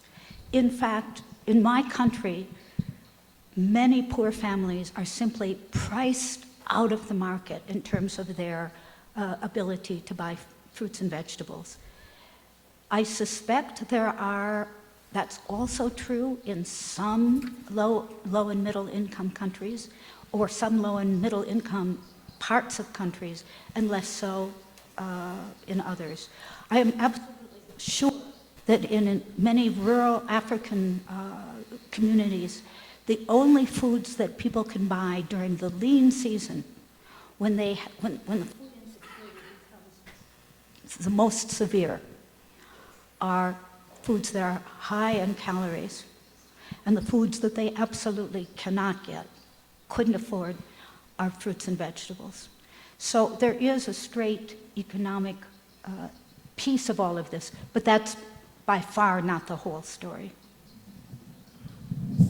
If I could, let me just add one more point that relates to the previous question as well. We've done some interviews, some extensive interviews with parents about parenting in general. And one of the insights that's emerged from that is about how parents in poor families feel that their children are not able to feel normal. They're not like other children. I can't give them what richer families can give them, but I want them to feel normal. And so they will say very explicitly, I know that fast food is not healthy for them, but that's the cheapest way I can give them something that will help them feel like they're other children. So it's about trade-offs, and Susan talked yesterday about trade-offs between different goals that parents have. So this would be another example of where being food insecure and being poor would lead to unhealthiness and probably obesity, not because caregivers don't know about the issue of healthfulness, but they are making trade-offs against other goals. Gracias. No, tengo aquí una pregunta que presenta la doctora Marta Kaufer, que trabaja en este instituto, dirigida a la doctora Gretel Pelto. Y la pregunta es, pensando en zonas urbanas en las que las mamás jóvenes de estrato socioeconómico medio se observa que tienen malos hábitos de alimentación, y pregunta cuál será el papel de las abuelas, que podría ser benéfico más que perjudicial para aconsejar a estas madres jóvenes. Por favor, presente esta pregunta al ver que muchas madres jóvenes ponen en el carrito del supermercado alimentos inapropiados. Quizá las abuelas en este contexto podrían coadyuvar a mejorar la alimentación de los niños. Pide un comentario con relación a este extenso comentario que presenta la doctora Kaufer.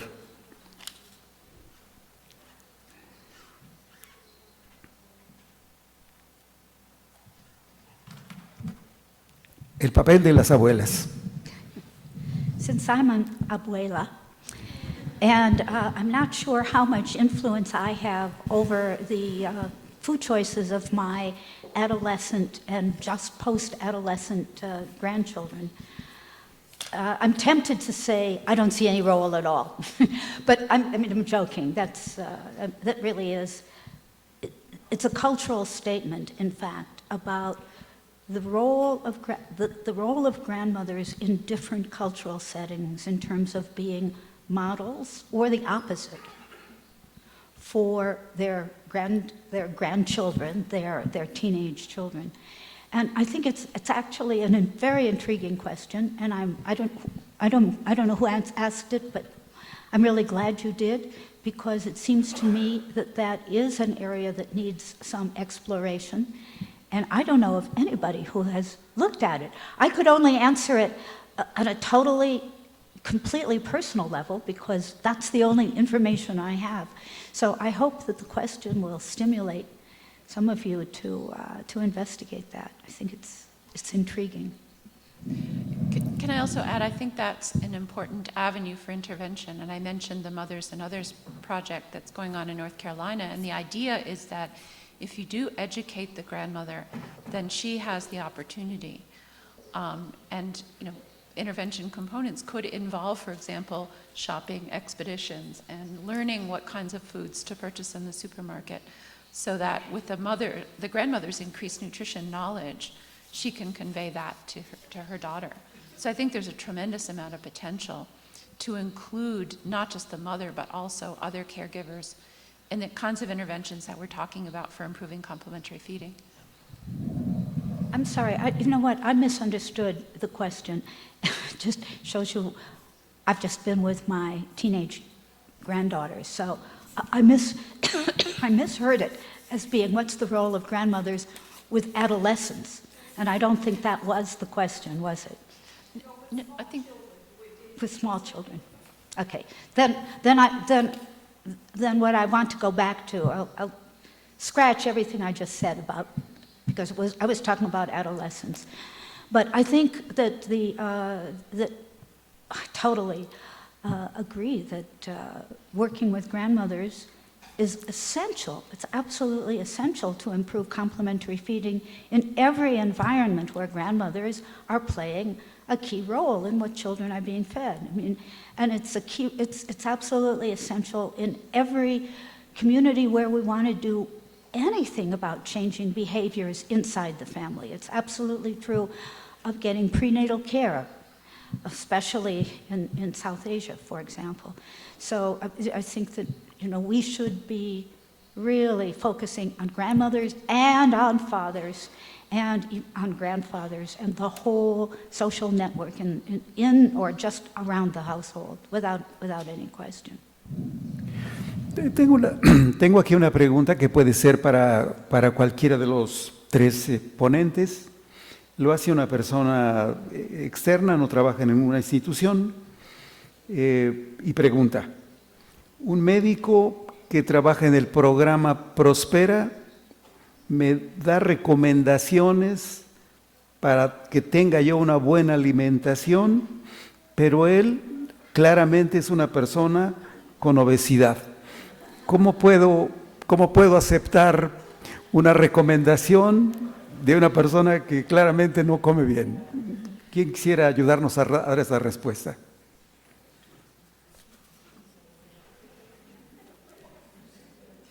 You know, we have this expression that says, do as I do, not as I say, but in this case it's the reverse, do as I say, not as I do.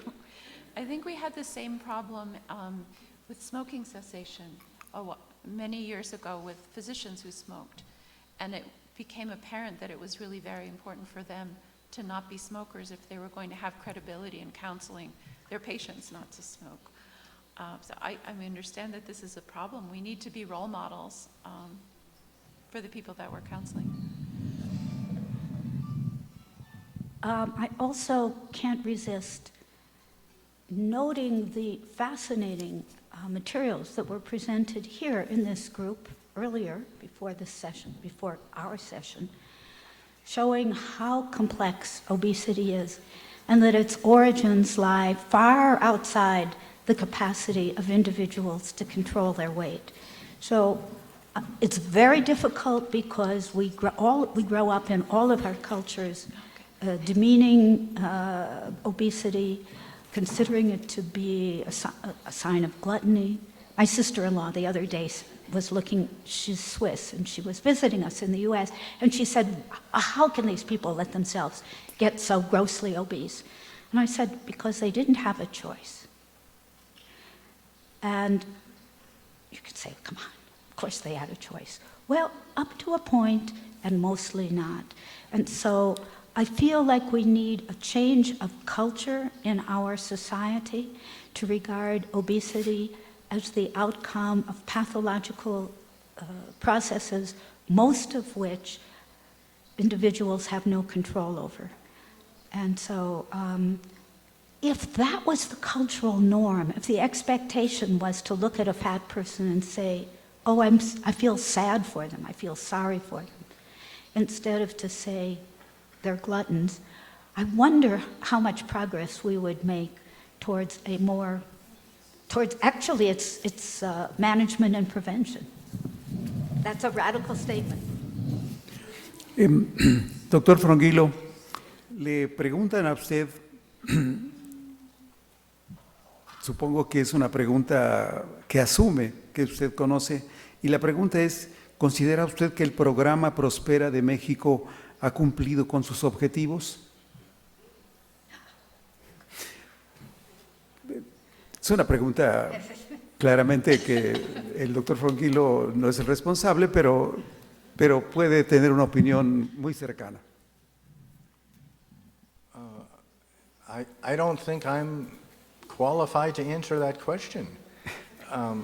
I think that the Prospera program, which was Oportunidades and Progresa before, is recognized throughout the world as a model program in many ways, in terms of its reach in the population, in terms of its attempted, the way in which when it was first developed, it thought about communities, in the way in which information has been used to improve and modify the program over time. So in those aspects, certainly the international community recognizes the program as being one that social safety net programs are very difficult and to implement well, and so it's seen as a model and spawned in this hemisphere and elsewhere similar conditional cash transfer programs. So in that sense, the world sees Prospera as a positive example to emulate. Now, how it's meeting its objectives, depends on information that I don't have access to. I think in the part of Prospera that I talked about, there is a need to get information, as I understand it from Annabelle, to be able to answer the question that was asked. But I would defer to Annabelle and others who know the program more. Muchas gracias. Lamentablemente el tiempo de discusión ha concluido. Agradecemos a la doctora Pelto, al doctor Frongilo, a la doctora Dyer, su participación en estas respuestas, en esta discusión. Y a todos ustedes muchísimas gracias por acompañarnos al final de este bloque de los aspectos culturales. El programa continúa.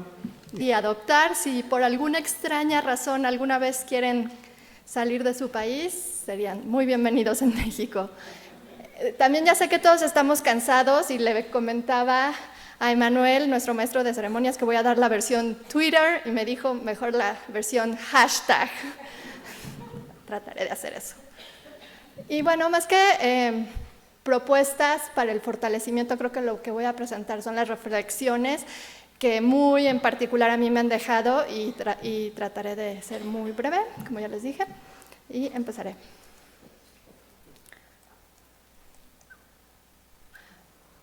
Bueno, como ya vimos hoy, definitivamente la alimentación complementaria está en la agenda en México, está en varios documentos que nos presentaron hoy en la mañana y que se han mencionado, y vemos que hay conceptos importantes que se reconoce que son intervenciones de alta efectividad y oportunidades para el bienestar presente y futuro.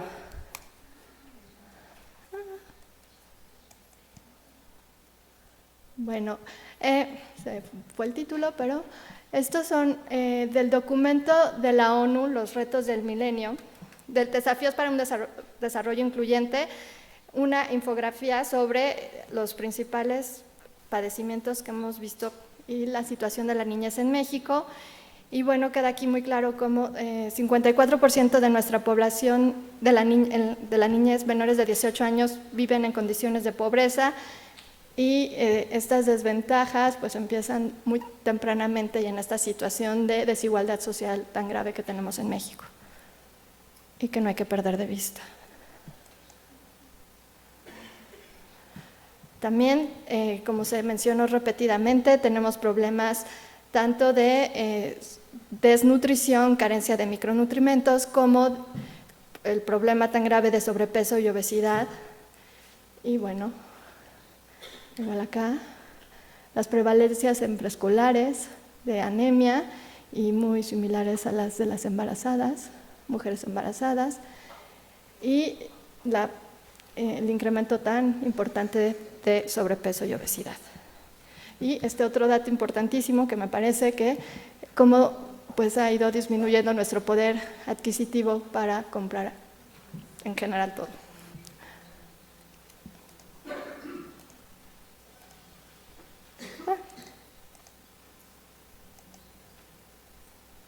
Y bueno, a lo largo de esta plática creo que a todos nos quedó claro que hay que adaptar un enfoque integral en nuestras políticas públicas, que es el periodo de los 1000 días de la gestación hacia los 24 meses de vida, y esto es como lo que entra en este embudo: la alimentación, primero la nutrición intrauterina, todo el ambiente, la alimentación complementaria, lactancia materna y bueno, todos los efectos que vimos que puede tener. Y quería volver a resaltar la importancia que tiene la alimentación temprana y sobre todo con estos nuevos objetivos de desarrollo sostenible del milenio. Realmente, si nos ponemos a analizarlos, hay muy pocos aspectos que no estén afectados por la alimentación temprana. Y bueno, sí, definitivamente en México hacemos y hemos avanzado mucho en nuestras acciones para fomentar la lactancia materna exclusiva y en general la lactancia materna, pero la otra parte muy importante de la ecuación es la alimentación complementaria, y necesitamos siempre incluirla, y creo que a veces la decimos como casi por default, ¿no? Lactancia materna y alimentación complementaria, y hay que ponerle tanta atención a una como a otra.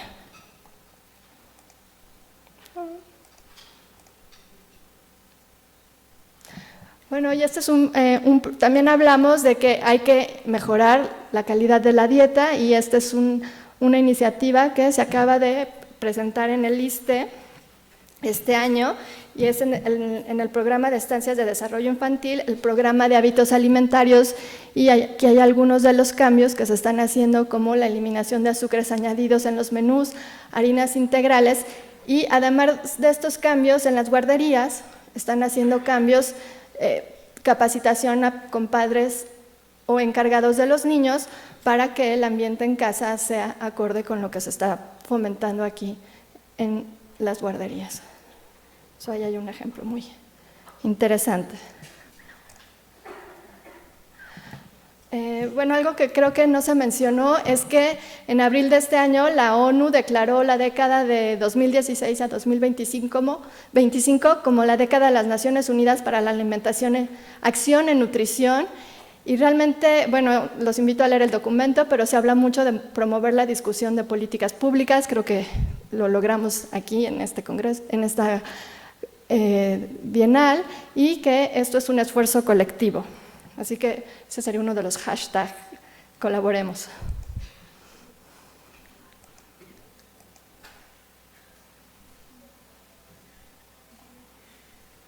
También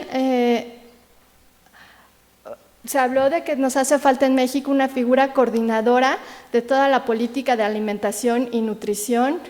Y bueno, hay unos ejemplos interesantes en Brasil y en Ecuador, donde tienen un Consejo Nacional que ve estos temas y que involucra a varios sectores, como no nada más Secretaría de Salud y Desarrollo Social, sino Economía, Agricultura y Pesca, Trabajo, etcétera, etcétera. Entonces, otra de las prioridades que debemos de tener de acuerdo a la ONU es los proyectos de cooperación sur a sur, que son con países en vías de desarrollo, y es un intercambio de experiencias. Y aquí podemos ver México, que sí tiene mucha cooperación con varios países, pero tal vez en salud nos queda como un reto aumentar el aprendizaje que podemos adquirir y compartir a otros países. Bueno, también se habló mucho de cuáles son los indicadores que debemos de usar para describir, para entender, para caracterizar el problema de la alimentación en los primeros 2 años de vida. Igual esto es como una reflexión que a lo mejor tenemos que cambiar la manera en que reportamos, porque generalmente lo que tenemos es que tenemos datos de menores de 1 año, a veces para el dato de la lactancia tenemos la división a los 6 meses, a los 12 meses, pero después casi todas nuestras estadísticas son en niños de 1 a 5 años. Entonces, esto tal vez es algo que se debería de cambiar para saber y describir mejor este periodo de los 1000 días. Bueno, también como se habló mucho de los indicadores de éxito, cómo medimos y reportamos las intervenciones implementadas, qué queremos lograr, queremos atender el problema de la obesidad, de micronutrimentos, o mejorar la alimentación correcta, y dependiendo de los objetivos que tengamos, pues van a ser las acciones, y estas tienen que ser consistentes con indicadores, etcétera. Y muy importante, cómo medimos avances de medio camino o los indicadores de proceso, corto o mediano plazo, para dar resultados y mantener el tema en la agenda pública, porque si no, como bien decían en la mañana, es muy difícil ver impactos y hay que mantener el tema. Y también se habló de tener indicadores adecuados para el caso de México. Este es un libro que hicimos en colaboración con el Instituto Nacional de Salud Pública y Funsalud, con apoyo de Nestlé, y se hizo un estudio de descripción de consumo de alimentos en población urbana. No es representativo para cada grupo de edad y no se alcanzan a ver muy bien las categorías, pero ayer nos presentaba el doctor Saavedra cuáles son los alimentos que se introducen en México, en Estados Unidos antes del sexto mes de edad. Y bueno, esto es lo que nosotros encontramos que se empieza con frutas, verduras, frescas, papillas, yogur, etc. Entonces sí tenemos algunos datos y también consistentes con lo que nos decían, que no nada más es reportar si ya introdujimos alimentos al sexto mes, sino cuándo se hizo y los problemas de introducirlos antes de lo que sea óptimo. Y bueno, promover colaboraciones, creo que esta es una de las grandes conclusiones de este foro.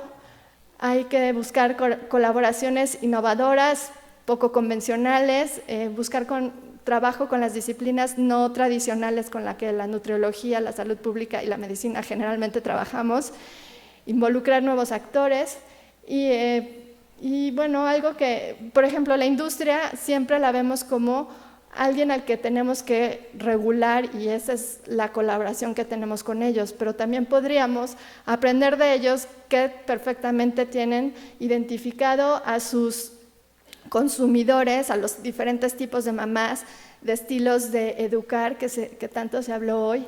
Entonces, los aprendizajes compartidos y que nunca, y en los actores no tradicionales que nunca o muy pocas veces utilizamos y que deberíamos de recurrir más. Y también creo que hay que evolucionar o revolucionar cómo y quiénes comunicamos. No sé si siempre los médicos, los nutriólogos seamos los más capacitados para dar los mensajes, a lo mejor sí el contenido técnico, pero necesitamos conocer mejor a nuestra población. Se habló de los diferentes tipos de mamás, de formas de ser, de educar, de las diferentes reacciones de los bebés, costumbres, el contexto social, los tipos de localidades. Se habló de lo rural y de lo urbano, pero también dentro de lo urbano creo que tenemos que diferenciar. No es lo mismo la cabecera municipal o la unidad urbana de 2,000 personas que una ciudad como la Ciudad de México. Y creo que algo que a veces, bueno, ¿quiénes son los mejores en comunicar? Las promotoras de salud han sido muy exitosas en México.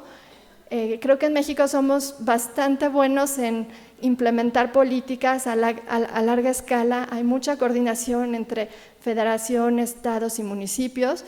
Creo que a veces lo que no aprovechamos es subir la información de las personas que implementan y que están en campo hacia arriba, hacia el diseño de políticas públicas. Ese sigue siendo un reto. Y bueno, también tenemos que usar combinar con los medios de comunicación que actualmente se utilizan más. También en esta parte de conocer a nuestra población, tenemos, por ejemplo, mucho que aprender de teoría de comportamiento. Y aquí nada más les quería poner un ejemplo de la teoría prospectiva, que es cómo tomó uno decisiones ante una situación de riesgo, y tiene que ver con muchos aspectos. Tiene que ver, nuestra tolerancia al riesgo tiene que ver con la edad, con qué tanto sabemos de un tema. Entonces, se dice, por ejemplo, que los que trabajamos en sector salud tendemos a tener una tolerancia negativa al riesgo y reaccionamos mejor a mensajes negativos o donde se nos enfatiza la pérdida. Entonces, reaccionamos bien a un mensaje como el dejar de fumar previene el cáncer, pero en la población que no conoce tanto de estos temas, en la población abierta, se ha visto que ellos son, digamos que su tolerancia al riesgo es mayor, y sobre todo para acciones de promoción de la salud funcionan mejor los mensajes positivos y que enfatizan ganancias. Por ejemplo, el famoso an apple a day, una manzana al día. Y tienen también muy importante que estos mensajes permitan actuar, o sea, nos digan cuál es el camino. No es nada más comer más frutas y verduras, sino cómo y de qué nos va a servir. Y también no estigmatizar, porque también creo que un problema que tenemos ahora es cómo nuestros mensajes pueden dejar fuera a muchas madres que no pueden lactar o pueden estigmatizar la obesidad. Entonces se recomienda mejor los mensajes en positivo, de alguna manera que empoderen a las personas. Y bueno, solo también para concluir, yo creo que el mensaje es no solo el país que le damos a nuestros hijos, sino los hijos que le vamos a dar a este país, los hijos que estamos haciendo. Y creo que hay muchas acciones que podemos mejorar, a las que podemos sumar, en las que Funsalud siempre estamos abiertos a ideas. Y sobre todo tenemos también en México mucho conocimiento, tenemos para mí unos grandes lineamientos de qué es una dieta correcta y que debería de ser la base de todo este eje, porque es culturalmente apropiado, con todos los conceptos de proporción, de combinación, etcétera, de diversidad en la dieta. Entonces me parece que son, bueno, dos ejemplos de cosas bien hechas en México. Realmente no tengo más que agradecerles a todos, han sido un excelente público. Las preguntas han sido muy enriquecedoras y es una invitación a seguir trabajando en este tema, discutiendo, escuchándonos y integrando diferentes perspectivas.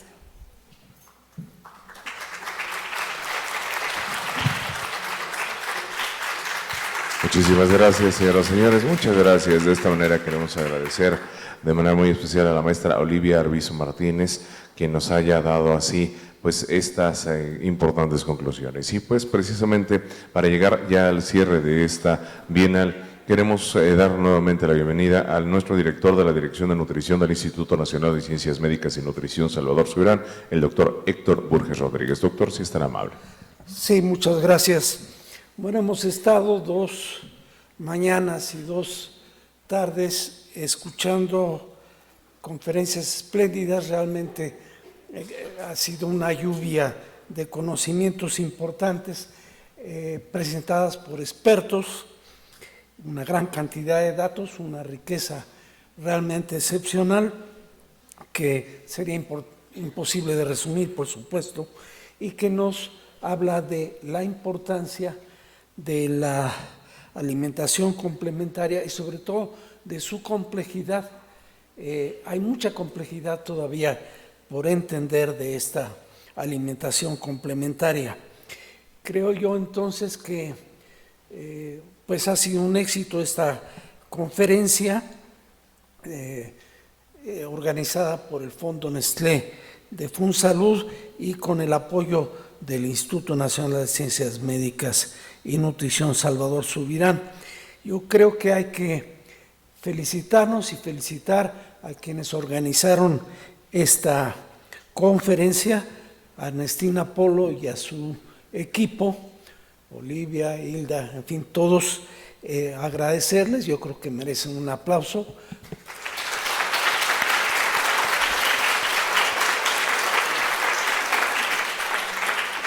Y sin más, pues declaro formalmente clausurado esta reunión. Gracias. Muchísimas gracias. Bueno, pues de esta manera queremos desearles a todos y cada uno de ustedes que tengan una excelente tarde y agradecer a nombre de Salud y el Fondo Nestlé para la Nutrición que nos hayan acompañado en esta, que es y ha sido la 11ª Conferencia Bienal Nestlé de Nutrición. Muchas gracias, muy buenas tardes.